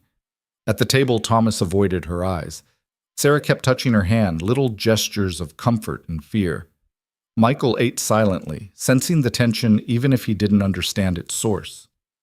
I'm going to town this morning, Eliza said into the quiet. Thomas's head snapped up. To see Hale? To do what needs to be done. Relief flooded her father's face, so pure and complete that Eliza felt guilt twist in her stomach. He thought she was surrendering, thought she'd come to her senses. That's good, Eliza. That's the right choice. You'll see. It won't be as bad as you think. Hale's not a cruel man, not really. He just wants control, Eliza finished. He wants control, and I'm going to give him an answer about that. Something in her tone made Sarah's eyes narrow. Eliza, what are you planning? To do what I should have done from the start, to stand up and be counted. No? Sarah stood abruptly. No, you can't. You promised. I never promised anything, Mama. You and Papa decided what I should do, but it's my life, my choice. Thomas was on his feet now, too, his face flushing red. Your choice affects all of us. You walk into town and refuse Hale again, he'll kill us. Is that what you want? I want to live in a world where men like Hale don't get to terrorize entire communities because they have money and guns. I want Michael to grow up knowing that sometimes you have to fight for what's right, even when it's dangerous. This isn't fighting for what's right. This is suicide. Maybe, but it's my suicide to choose. The words hung in the air, final and unforgiving. Eliza stood, her chair scraping back. I love you, all of you, and I'm sorry for this pain this will cause. But I won't let Victor Hale own me. Not today. Not ever. She walked out before they could stop her, before her resolve could crumble under the weight of their fear and love. The ride to Silver Creek felt both endless and too short. Eliza kept Tempest at a steady pace, using the time to rehearse what she'd say, how she'd stand, what she'd do when Hale inevitably tried to intimidate or threaten her. But beneath the planning was a current of pure terror. She was about to walk into the lion's den and spit in his face. Everything Kyle said about courage being worthwhile didn't change the fact that courage could get you killed. Still, she rode on. Silver Creek was busy when she arrived, the main street crowded with wagons and townspeople going about their morning business. Eliza tied Tempest outside the general store and stood for a moment gathering herself. Across the street, the bank loomed, solid, prosperous, intimidating. Victor Hale's empire made brick and mortar. Eliza started walking toward it. She made it halfway across the street when she saw Kyle. He was on the roof of the saloon, barely visible against the morning sky, his rifle cradled in his arms. Their eyes met for just a second, and he nodded once. Behind him, she caught glimpses of other figures positioned on rooftops, in alleys, Apache warriors positioning themselves for whatever came next. Kyle had kept his promise. She wasn't alone. The knowledge gave her strength as she pushed through the bank's doors. Hale's secretary looked up, surprise flickering across her face. "Miss Carter, Mr. Hale wasn't expecting—" "I'm here to see him. Now." Something in Eliza's tone made the woman hesitate, then nod. "I'll let him know you're here." She disappeared up the stairs. Eliza waited, her heart pounding, her hands clenched to keep them from shaking. The secretary returned. "Mr. Hale will see you." Eliza climbed the stairs, each step feeling like walking toward the gallows. The door to Hale's office stood open, and he sat behind his desk, supremely confident, already savoring his victory. "Miss Carter, you're early. I wasn't expecting you until noon." "I didn't want to waste time." Hale smiled, leaning back in his chair. "I'm pleased you've come to your senses. I knew you would eventually. Smart women always do." "I have come to my senses," Eliza agreed. "Just not the way you think." The smile faltered. "Meaning?" "Meaning I'm not here to accept your proposal. I'm here to tell you that I'm done being afraid of you." Hale's expression hardened. "Eliza, I warned you. I know what you warned. I know you burned our shack. I know you threatened my brother. I know you've been terrorizing this territory for years, destroying anyone who stands against you." She stepped forward, planting her hands on his desk. "And I know it ends today. You're delusional. I own this town. I own the law. I own everything and everyone that matters. You own nothing that I don't give you, and I'm giving you nothing." Hale stood, his face flushing with anger. "You're making a mistake, a fatal one. I've been patient with you, generous even, but that's over. You walk out of this office, and I'll destroy your family so completely that people will forget you ever existed." "Try it," Eliza said, her voice steady despite the fear coursing through her. "Because I'm done hiding, done being quiet, and I'm about to tell this whole town exactly what kind of man you are. No one will listen. They'll listen when I'm standing in the middle of the street shouting. They'll listen when I tell them about the ranchers you've ruined, the families you've broken, the violence you've used to build your empire. Maybe they won't believe me. Maybe they will. But either way, the silence is over." She turned to leave, and Hale's voice stopped her. "You take one more step, and I'll have you arrested. Disturbing the peace, inciting violence, working with hostile Indians. I've got witnesses who will testify to whatever I need them to say." Eliza looked back at him, and for the first time she saw something in his eyes that wasn't arrogance or confidence. She saw fear. He was afraid of her, afraid of what she might say, what seeds she might plant, what cracks she might create in the foundation of his control. The realization was intoxicating. "Do what you have to do," she said. "I'm done being owned." She walked out, down the stairs, through the bank lobby where customers were starting to notice the tension, out into the bright morning sunlight where the street still bustled with ordinary life. Eliza walked to the center of the main street and stopped. She took a deep breath, feeling the eyes starting to turn toward her, the whispers beginning. Then she raised her voice and started speaking. "My name is Eliza Carter, and I'm here to tell you the truth about Victor Hale." The street began to quiet. People stopped, turned, stared. He's been buying up land through threats and violence. He's been driving families off property that's been theirs for generations. He burned our shack yesterday as a warning because I refused to marry him. More people were gathering now, drawn by the spectacle. Eliza saw shop owners in doorways, cowboys stopping mid-stride, women clutching their children's hands. He diverted water from Red Canyon, killing the game and plants that the Apache depend on for survival. When they tried to protect their resources, he had them shot. 2 men dead because Victor Hale wanted more than he already had. The bank doors flew open. Hale stood there, flanked by Crane and 2 other hired guns. "That's enough," Hale called out. "This woman is disturbed, spreading lies and slander." "They're not lies." Marcus Webb stepped out of the saloon, his voice carrying. "Hale foreclosed on my ranch using legal tricks and false debts. Drove me and my family off land we'd held for 20 years. He poisoned my cattle." Someone else shouted from the crowd. "Burned my barn. Beat my husband so bad he can't work anymore." A woman's voice, shrill with long-suppressed rage. The crowd was growing, and with it the anger. Years of resentment, fear, and suffering were bubbling to the surface, given voice by Eliza's courage. Hale's face darkened. He gestured to Crane. "Arrest her. Disturbing the peace." Crane stepped forward, his hand on his gun. "Come along quiet, Miss Carter, or this gets ugly." Eliza stood her ground. "I'm not going anywhere." "Then you're under arrest." Crane reached for her arm, and that's when Kyle appeared. He dropped from the saloon roof with fluid grace, landing between Crane and Eliza. His rifle was up, aimed at Crane's chest. "Touch her, and you die." The street erupted in chaos. Hale's other gunmen drew their weapons. The crowd scattered, screaming. And from the rooftops, from the alleys, Apache warriors emerged, maybe a dozen of them, all armed, all ready. Silver Creek had just become a battlefield. Crane's eyes widened.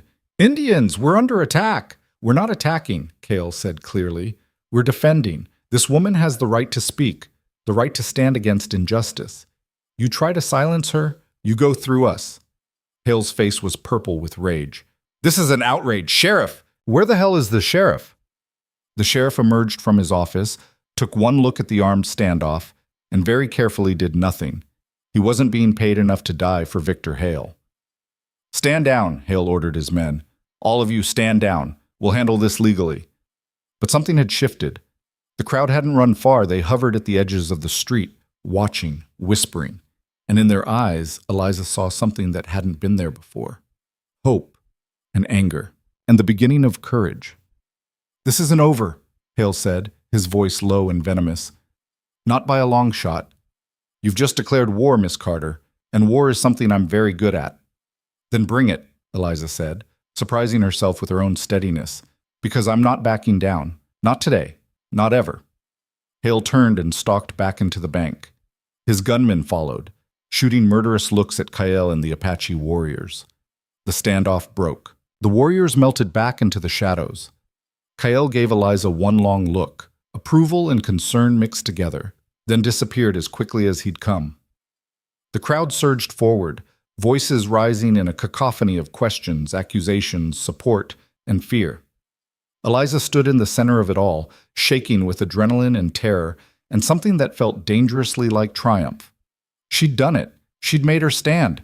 She'd shown Silver Creek that Victor Hale could be defied. And now she'd have to live with the consequences. Marcus Webb pushed through the crowd, grabbing Eliza's arm. "You need to leave, now, before Hale sends his men back out." "I can't just run." "You can, and you will. What you just did was brave, but it painted a target on your back the size of Texas. Get out of town, get somewhere safe, and let the rest of us figure out what comes next." Eliza let him guide her toward Tempest, her legs shaking now that the adrenaline was fading. Around them, the crowd was still buzzing, some voices supportive, others fearful, a few openly hostile. "She's going to get us all killed," someone muttered. "About time someone stood up to that bastard," another voice countered. Old man Garrett limped forward, leaning heavily on his cane. "Girl's got more spine than the whole town put together. Maybe it's time we remembered what that looks like." Mrs. Johnson nodded fiercely. "My husband and I will stand with her, whatever comes." But not everyone agreed. Eliza saw fear in many faces, saw people backing away, distancing themselves from the trouble she'd just brought down on Silver Creek. She couldn't blame them. Fear was a rational response to Victor Hale's wrath. She mounted Tempest, looking down at Marcus. What happens now? Now you get home and prepare for war. Because that's what's coming. Marcus's face was grim. Hale won't let this stand. He can't. You just challenged his authority in front of the whole town. He'll make an example of you, of all of us who support you, or lose everything he's built on fear. Then we need to be ready. We will be. Meet tonight at the Garrett place. Sunset. Bring your family if they'll come. We need to plan, organize, figure out how to defend ourselves. He paused. And Eliza, thank you for being brave enough to go first. She nodded, not trusting her voice, and rode out of Silver Creek at a gallop. The ride home felt different than it had that morning. Then, she'd been riding toward an uncertain confrontation. Now she was riding away from certain retaliation. Her public defiance had been the spark Kyle talked about, but sparks could light fires that consumed everything, including the people who'd struck the match. When the Carter ranch came into view, Eliza saw her family waiting in the yard. Thomas paced like a caged animal. Sarah stood with her arms wrapped around herself. Michael sat on the porch steps, his face pale. Eliza dismounted, steeling herself for the storm. It came immediately. What did you do? Thomas's voice shook with fury. The whole town's talking about it. You stood in the middle of the street and accused Victor Hale of murder and theft. Then Indians showed up with guns. Indians, Eliza, you brought armed savages into Silver Creek. They're not savages, Papa. They're people who are tired of being pushed around, same as us. They're outlaws, renegades, and now everyone thinks we're in league with them. Do you have any idea what you've done to this family?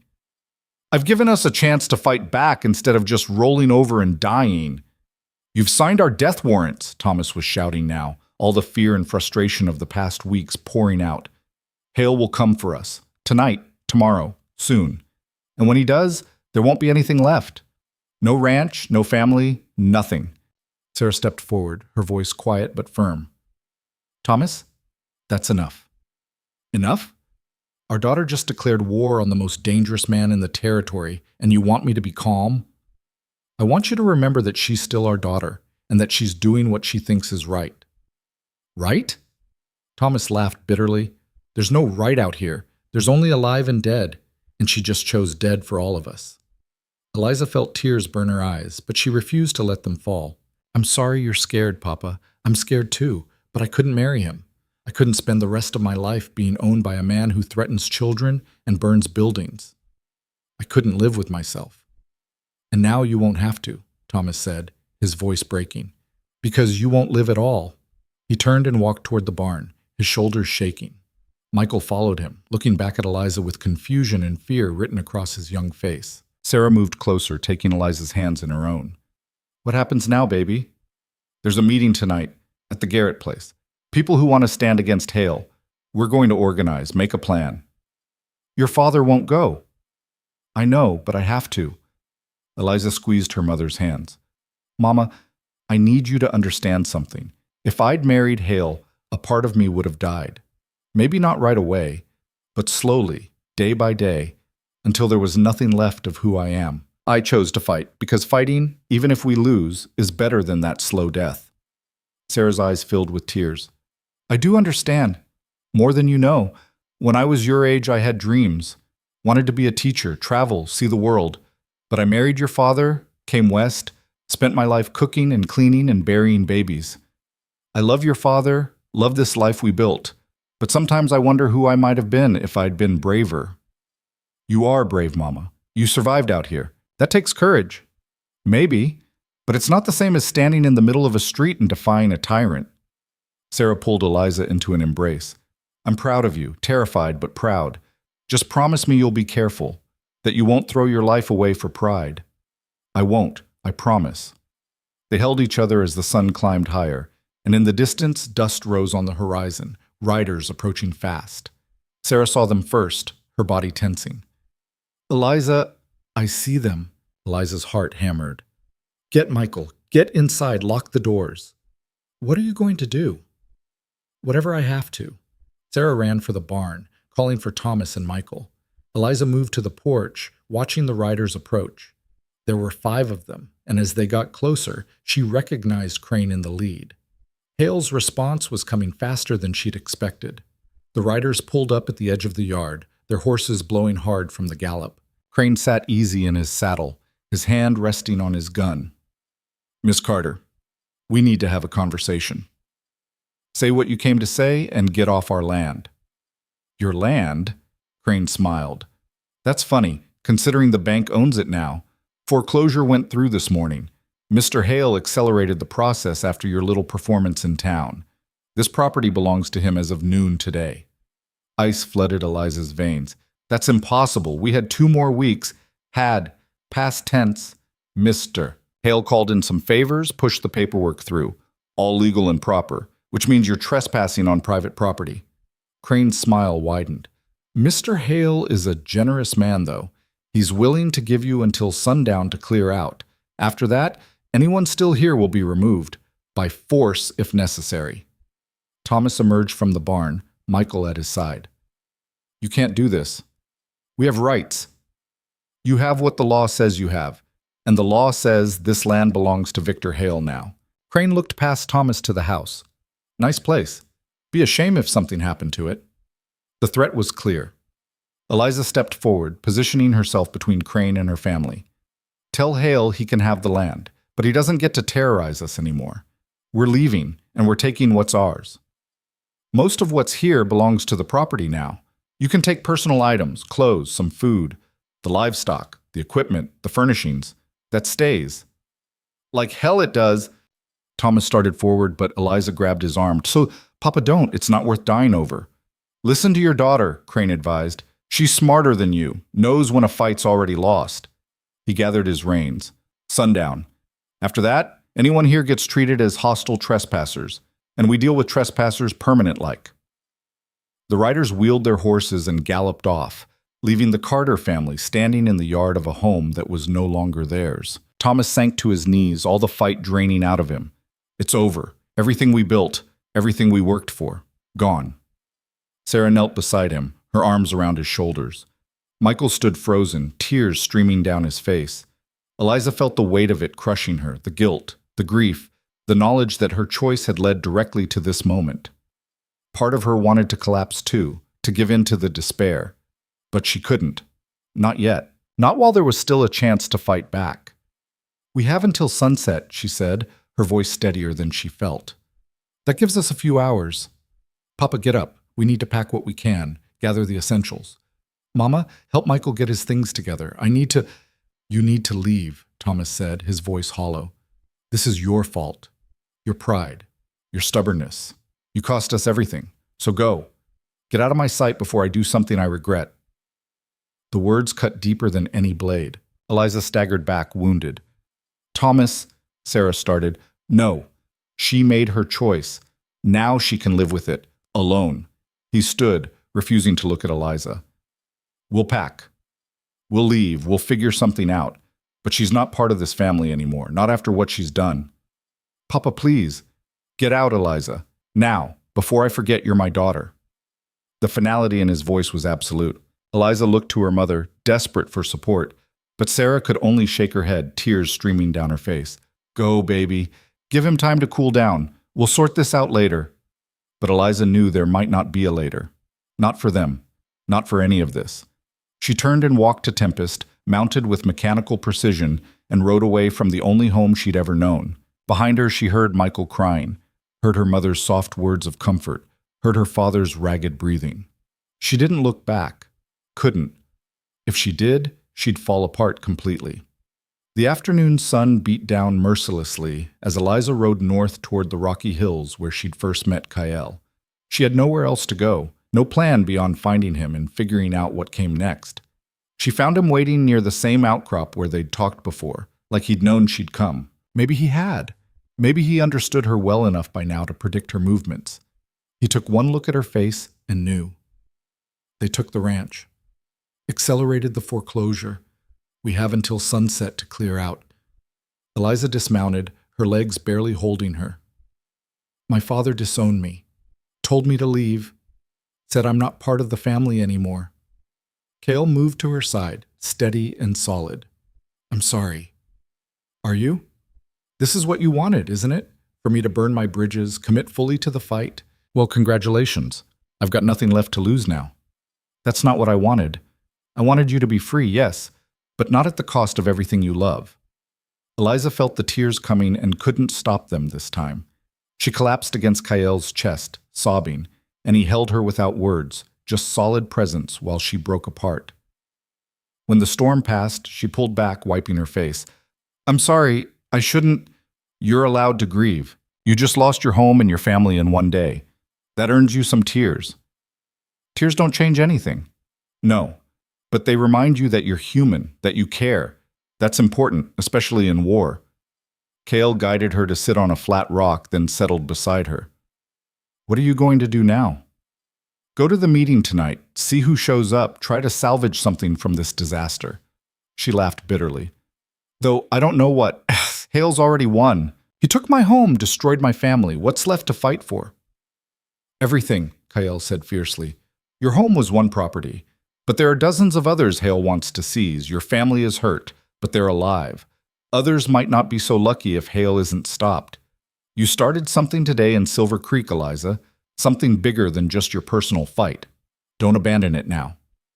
Even if it costs everything? Especially then. Because if you walk away now, Hale wins completely.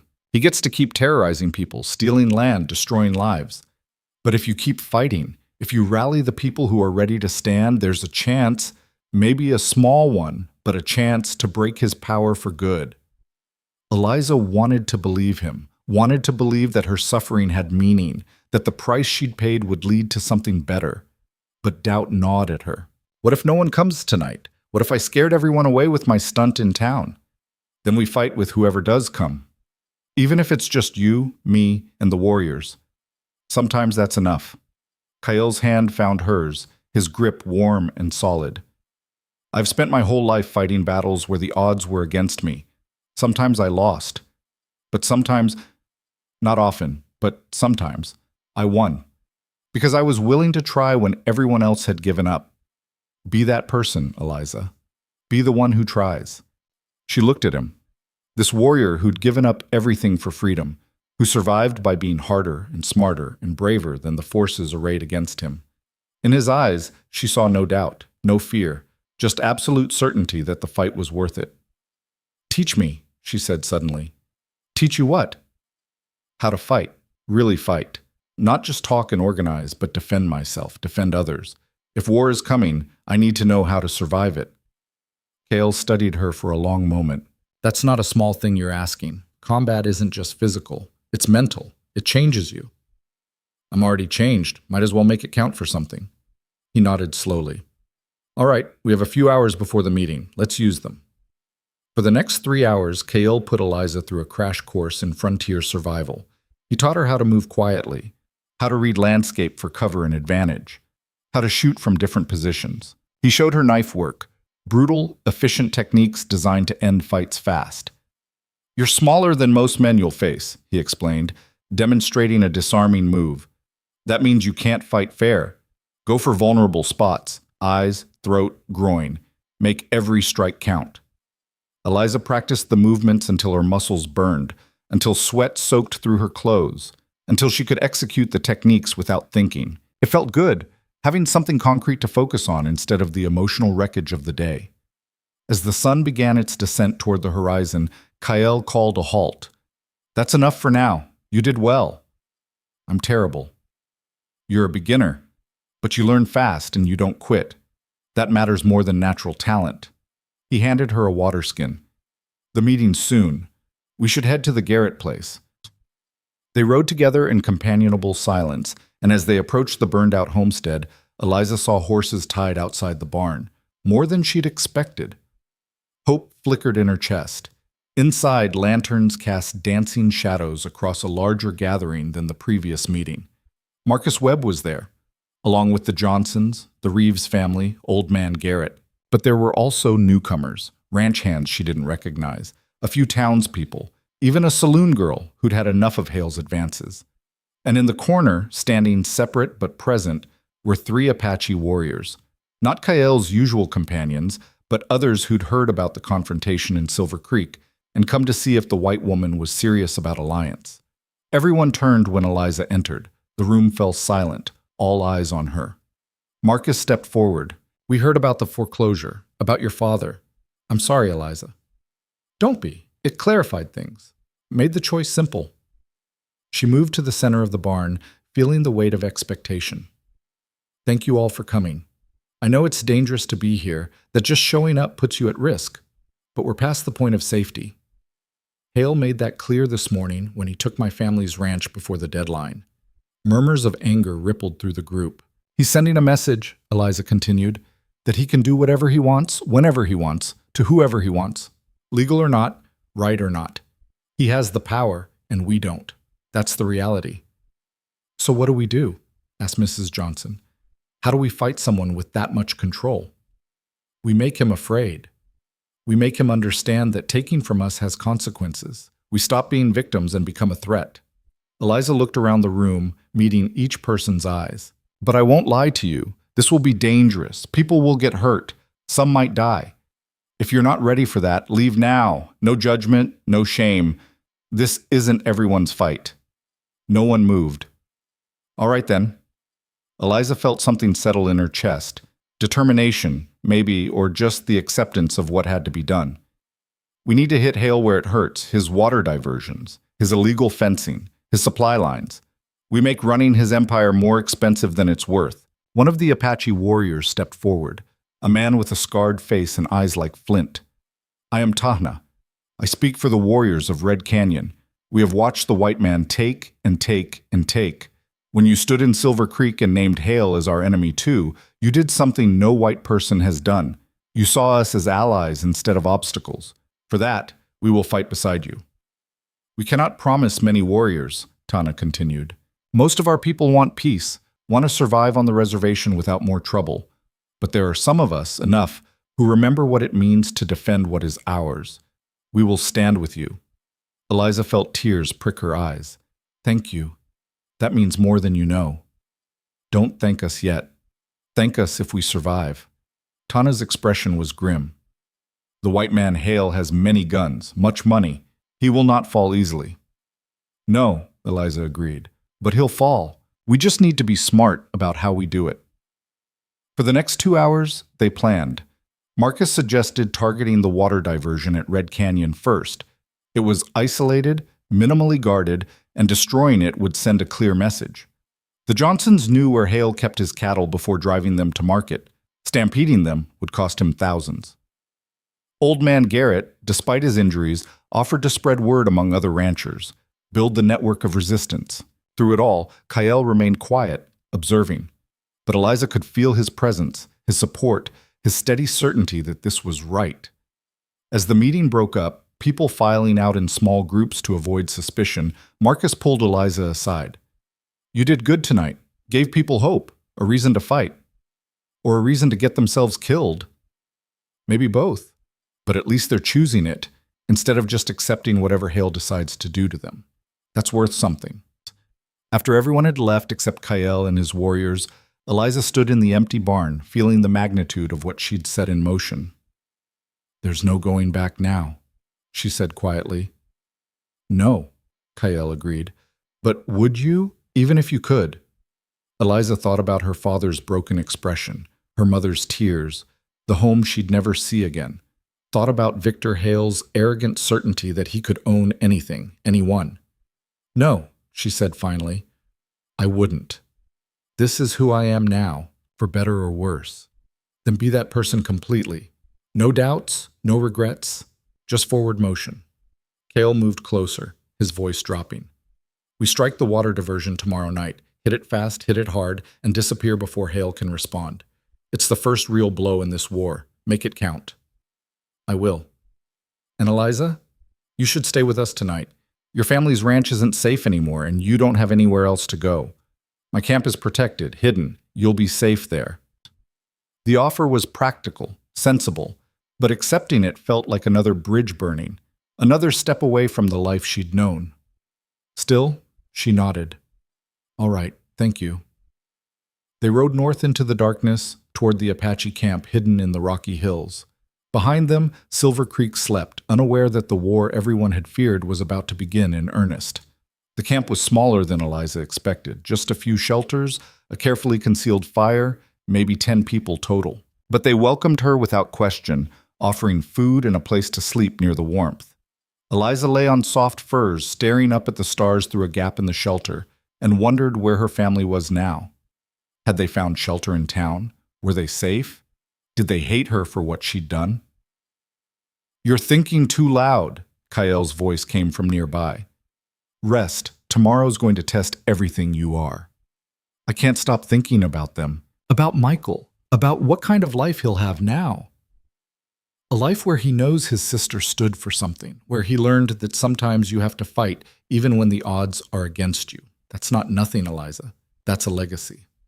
Or it's just stubbornness that cost my family everything.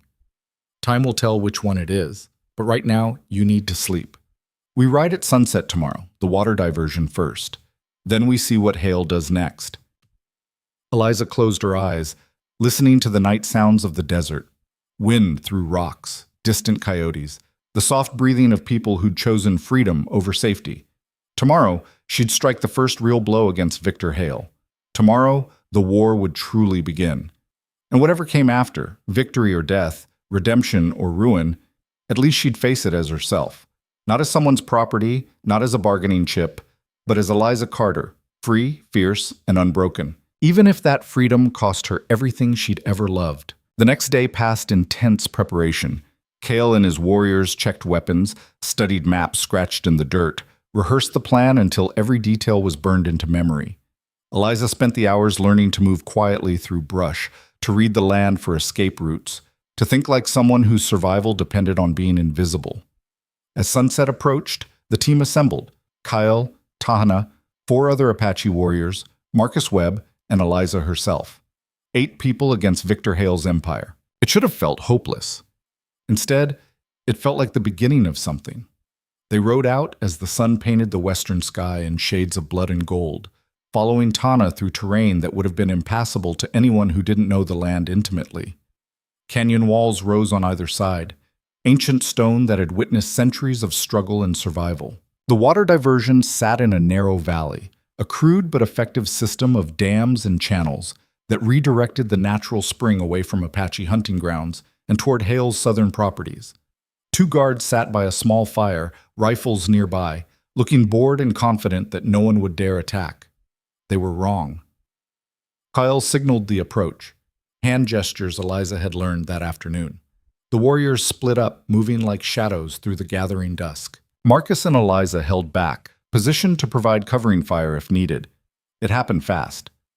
One moment, the guards were passing a bottle between them, laughing at some private joke. The next, Tahana had materialized behind the first one, a knife to his throat, while another warrior disarmed the second guard before he could even reach for his rifle. No shots fired, no alarm raised, just efficient, silent violence that left both guards bound and gagged in the dirt. Cale waved Eliza and Marcus forward. "We've got maybe an hour before someone notices they're not checking in. Let's move." They worked quickly, using tools they'd brought to dismantle the diversion.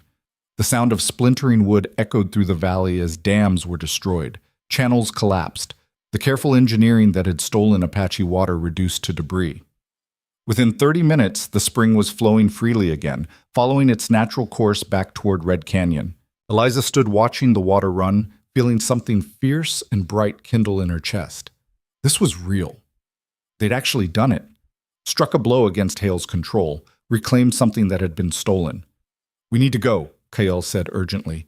"Now." They mounted and rode hard, putting distance between themselves and the site before word could spread. By the time they reached the Rocky Hills, full darkness had fallen, and behind them, angry shouts echoed as someone discovered what they'd done. Back at camp, the warriors celebrated quietly, passing food, sharing water, allowing themselves brief satisfaction at a successful strike. Eliza felt their acceptance, their willingness to see her as an ally rather than an outsider. "First blood to us," Marcus said, grinning despite his exhaustion. "Hale's going to lose his mind when he finds out." "Good," Eliza replied. "Let him. The angrier he gets, the sloppier he'll be." But even as she said it, she knew Hale wouldn't just get sloppy. He'd get vicious. He'd retaliate with everything he had. The retaliation came faster than expected. The next morning, smoke rose from the direction of Silver Creek, thick black columns that spoke of serious fire. Eliza watched from the hills with growing dread, then couldn't stand the not knowing anymore. I have to see what happened. Hale caught her arm. That's what Hale wants, to draw you out, make you visible. I don't care. If people are hurt because of what we did, then we honor them by continuing the fight, not by getting yourself killed. But he saw the determination in her eyes and sighed. At least let me come with you. And we stay on the outskirts, no heroics. They rode to a ridge overlooking Silver Creek and saw the devastation. The general store was burning, so was the livery stable. And in the town square, a crowd had gathered around something, or someone. Eliza pulled out the spyglass Kyle offered and felt her blood turn to ice. Her father stood in the center of the square, hands bound, surrounded by Hale's men. Sarah and Michael were there too, being held by Crane and another gunman. Victor Hale himself stood on the bank steps, addressing the crowd. This is what happens when people forget their place, Hale's voice carried, amplified by the buildings. Thomas Carter's daughter destroyed my property, attacked my men, allied herself with hostile Indians. These fires are the consequence of her treachery, and until Eliza Carter surrenders herself, her family will answer for her crimes. The crowd murmured, some with sympathy, others with anger directed at Eliza. No, Eliza breathed. No, he can't. He can, and he is, Kyle said grimly. He's using them as bait. You show yourself, he kills you all. You stay hidden, he makes them suffer until you break. Eliza's mind raced. There had to be a way. Some angle, some approach that didn't end with everyone she loved dead. Then she saw movement at the edge of the crowd. Mrs. Johnson, catching Marcus Webb's eye. Old man Garrett, positioning himself near the alley. The saloon girl who'd come to the meeting, slipping something under her shawl. The resistance hadn't died. It was still there, waiting. I have an idea, Eliza said, but it's going to require trust and timing, and more courage than any of us probably have. Tell me. She outlined the plan quickly, desperate, dangerous, relying on perfect execution and a whole lot of luck. Kale listened, then shook his head. That's insane. You have a better option? Not really, but if this goes wrong, then we die fighting instead of running. You told me that was better, remember? Kyle smiled despite the circumstances. I'm starting to regret teaching you so well.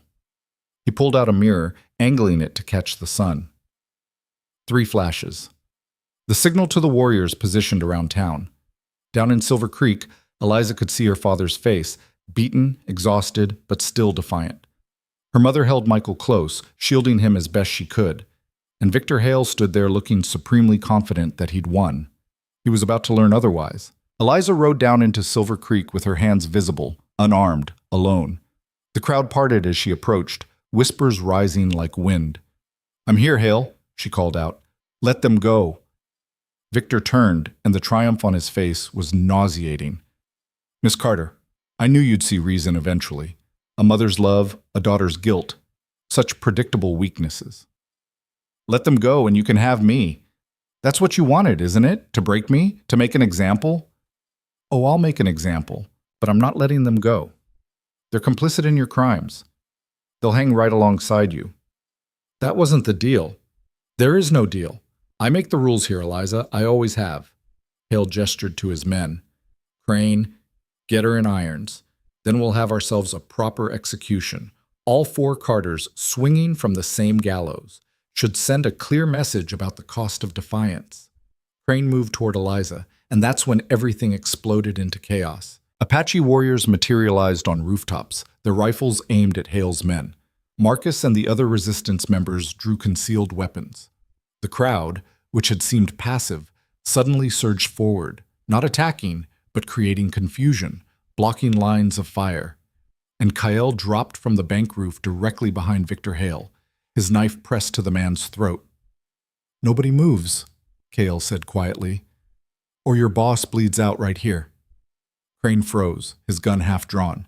Hale's other men looked around wildly, outnumbered and outmaneuvered. You're making a mistake, Hale hissed. Kill me, and my men will slaughter everyone here.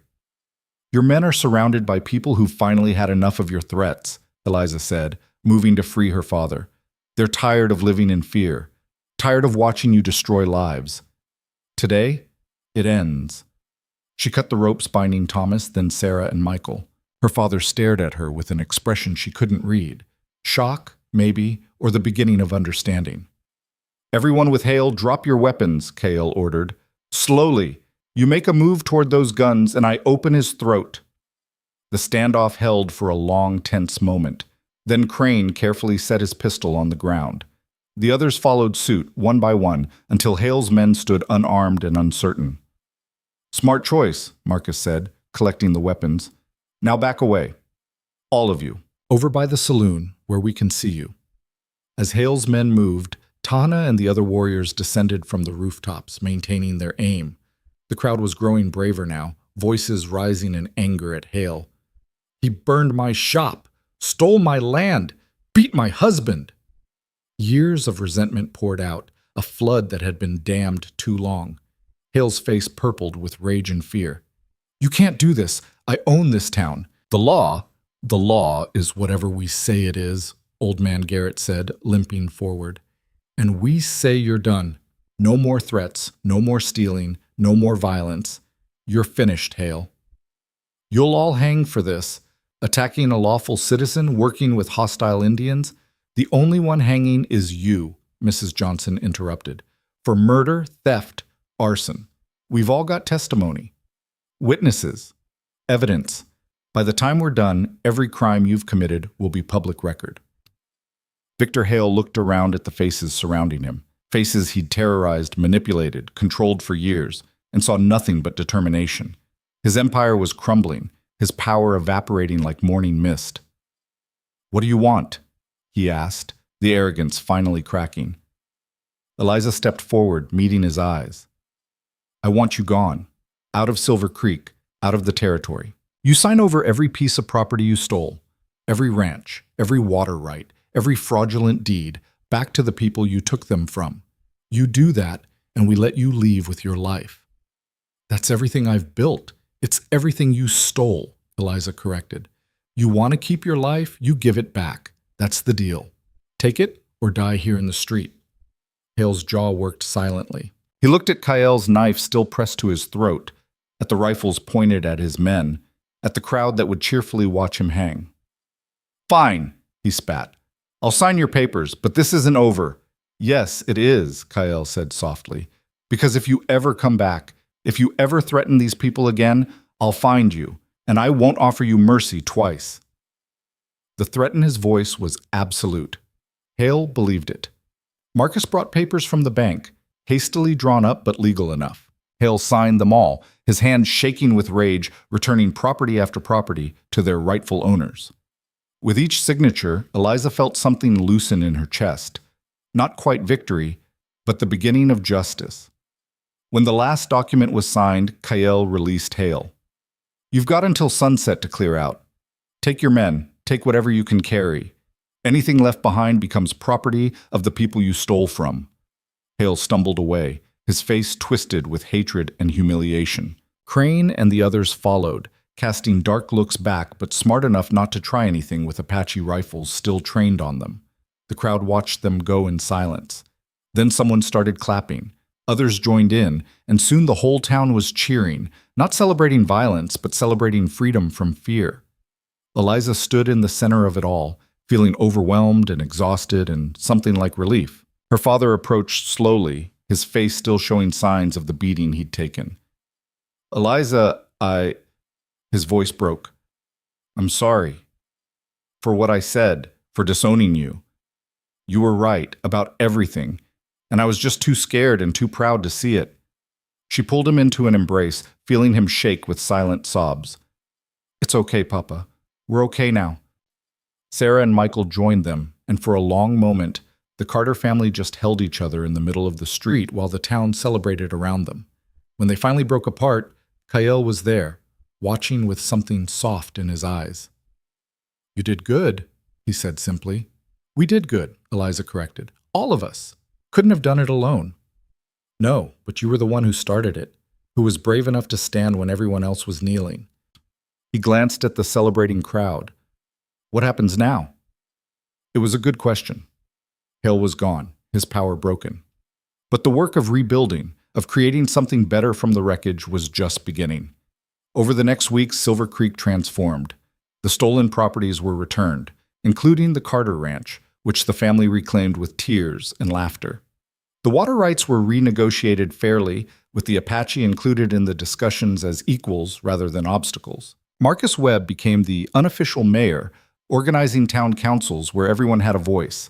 And Kyle's warriors, who'd fought alongside the settlers, were welcomed rather than feared. Not by everyone. Old prejudices died hard, but by enough people to make a difference.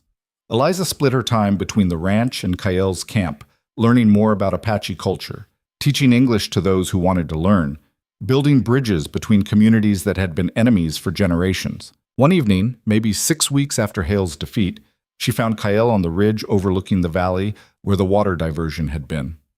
The spring flowed freely now, nourishing the land as it had for centuries. Thinking about leaving? She asked, settling beside him. Thinking about staying, he admitted. The warriors and I, we've spent so long running, hiding, fighting just to survive. This, he gestured at the peaceful valley. This is different. This feels like we could actually build something, put down roots. You'd be welcome. More than welcome. Eliza's heart beat faster. I'd like it if you stayed. Cale looked at her, and in his eyes she saw everything they'd been through. The storm that first brought them together, the fights they'd survived, the trust they'd built. I'd like that too. People will talk. White woman and Apache warrior, it's not exactly conventional. Nothing about us is conventional. Why start now? Eliza laughed, feeling lighter than she had in months. Fair point. They sat in comfortable silence as the sun set, painting the sky in impossible colors. Below, smoke rose from cooking fires in both the town and the Apache camp, separate but no longer hostile. It wasn't perfect. It wasn't solved. But it was better. And sometimes better was enough.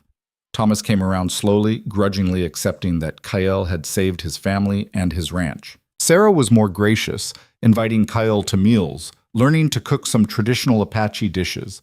Michael worshipped him outright, following him around asking questions about tracking and hunting. One night at dinner, about 3 months after Hale's departure, Thomas cleared his throat awkwardly. Cale, I want to apologize for what I said about your people, for judging you before I knew you. You've shown more honor than most white men I've met, including me sometimes. Cale inclined his head. Thank you. That means something. I also want to say, Thomas looked at Eliza, then back at Kyle. If you and my daughter are interested in each other, I won't stand in the way. You've earned the right to court her, properly. Eliza nearly choked on her coffee. Papa, what? I'm not blind. The way you two look at each other. He shook his head. Just treat her right. That's all I ask. Always, Cale promised, and the weight behind the word made Eliza's breath catch.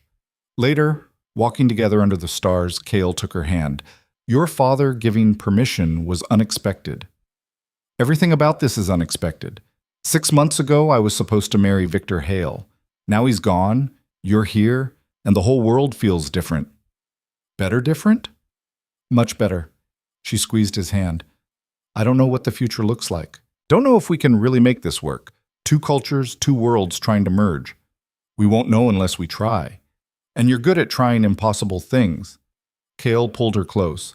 Besides, we've survived worse than cultural differences. I think we can handle this. He kissed her then, soft and sure, and Eliza felt like she was falling and flying at the same time. This was freedom, not just the absence of chains, but the presence of choice. The ability to build her own life, love who she wanted, become who she was meant to be. In the distance, a coyote howled. The stars wheeled overhead, and Eliza Carter stood in the arms of an Apache warrior, feeling more at home than she ever had in a conventional life. The months turned into years. Silver Creek grew and prospered, fueled by cooperation instead of coercion. The Apache camp became a permanent settlement, with some warriors choosing to stay, to build, to be part of something larger than survival. Eliza and Kyle married in a ceremony that blended traditions, Apache and settler, old world and new. Thomas walked her down an aisle marked by sage and wildflowers. Sarah wept happy tears. Michael stood as Kyle's witness, solemn and proud. The town came, not everyone, but enough. Marcus Webb grinned throughout the whole ceremony. Mrs. Johnson brought enough food to feed half the territory. Old Man Garrett gave a toast about courage and second chances that left most people misty-eyed. And Tana, standing with the other warriors, nodded his approval. "You chose well," he told Kale later. "A woman with the heart of a warrior. Your children will be strong." Children came eventually, a daughter first, with Eliza's green eyes and Kyle's dark hair, who grew up speaking 2 languages and belonging to 2 worlds. Then a son, quiet and thoughtful, who learned to track from his father and read from his mother. The ranch thrived under Thomas's renewed energy and Kyle's knowledge of the land. They raised cattle and crops, weathered droughts and good seasons, built something sustainable. And always, always, there was the memory of what they'd fought for.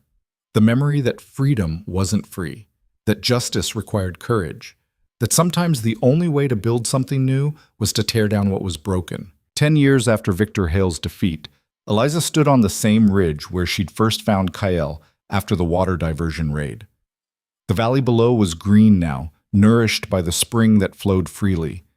The Apache settlement had grown into a proper village. Silver Creek had expanded, prosperous and peaceful. Kale joined her, silver just beginning to show at his temples. Thinking about the past?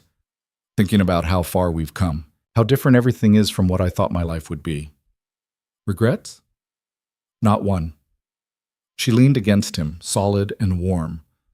You know, sometimes I wonder what happened to Hale. If he's out there somewhere, still angry, still plotting revenge. He's nothing, just a bitter old man who learned that money can't buy everything. Kale wrapped his arms around her. Let him rot wherever he ended up. We have better things to think about. Like what? Like the fact that our daughter just learned to ride and is currently teaching your brother's children very bad habits. Eliza laughed, the sound carrying across the valley. Below, she could see the children playing, Apache and settler kids together, not knowing or caring about the divisions that had once seemed insurmountable. This was the world they'd fought for. Imperfect, still challenging, but infinitely better than what had been. A world where people chose freedom over fear, where different cultures could coexist, where a rancher's daughter and an Apache warrior could build a life together. The sun set slowly, painting everything gold. Somewhere in the distance, Thomas called the family for dinner. Sarah's laughter drifted up from the house. The children's voices rose in cheerful argument. Eliza took Kale's hand and started down the hill toward home. Not the home she'd been born to, but the one she'd chosen, fought for, built with her own hands and heart. Behind them, the past receded into memory. Ahead, the future waited, uncertain but full of possibility. And in the present, in this moment, Eliza Carter, now Eliza Carter Kyle, though most people just called her Eliza, felt something she'd thought impossible all those years ago when Victor Hale first proposed. She felt free, completely, utterly free. And she'd never let anyone take that freedom away again. The story of the girl who defied a tyrant, allied with warriors, and changed an entire territory spread far beyond Silver Creek. It became legend, then myth, the details softening with time, but the core truth remaining. Sometimes courage was enough. Sometimes standing up mattered. Sometimes the impossible became possible when people chose to fight for what was right instead of accepting what was easy. And sometimes, just sometimes, the girl who refused to be owned became the woman who owned her own destiny. That was a story worth telling, worth remembering, worth living. Eliza smiled as they reached the house, her family waiting inside, her life spread before her like an open road. The broken world had been forged into something new, not perfect, but better. And in the end, better was everything.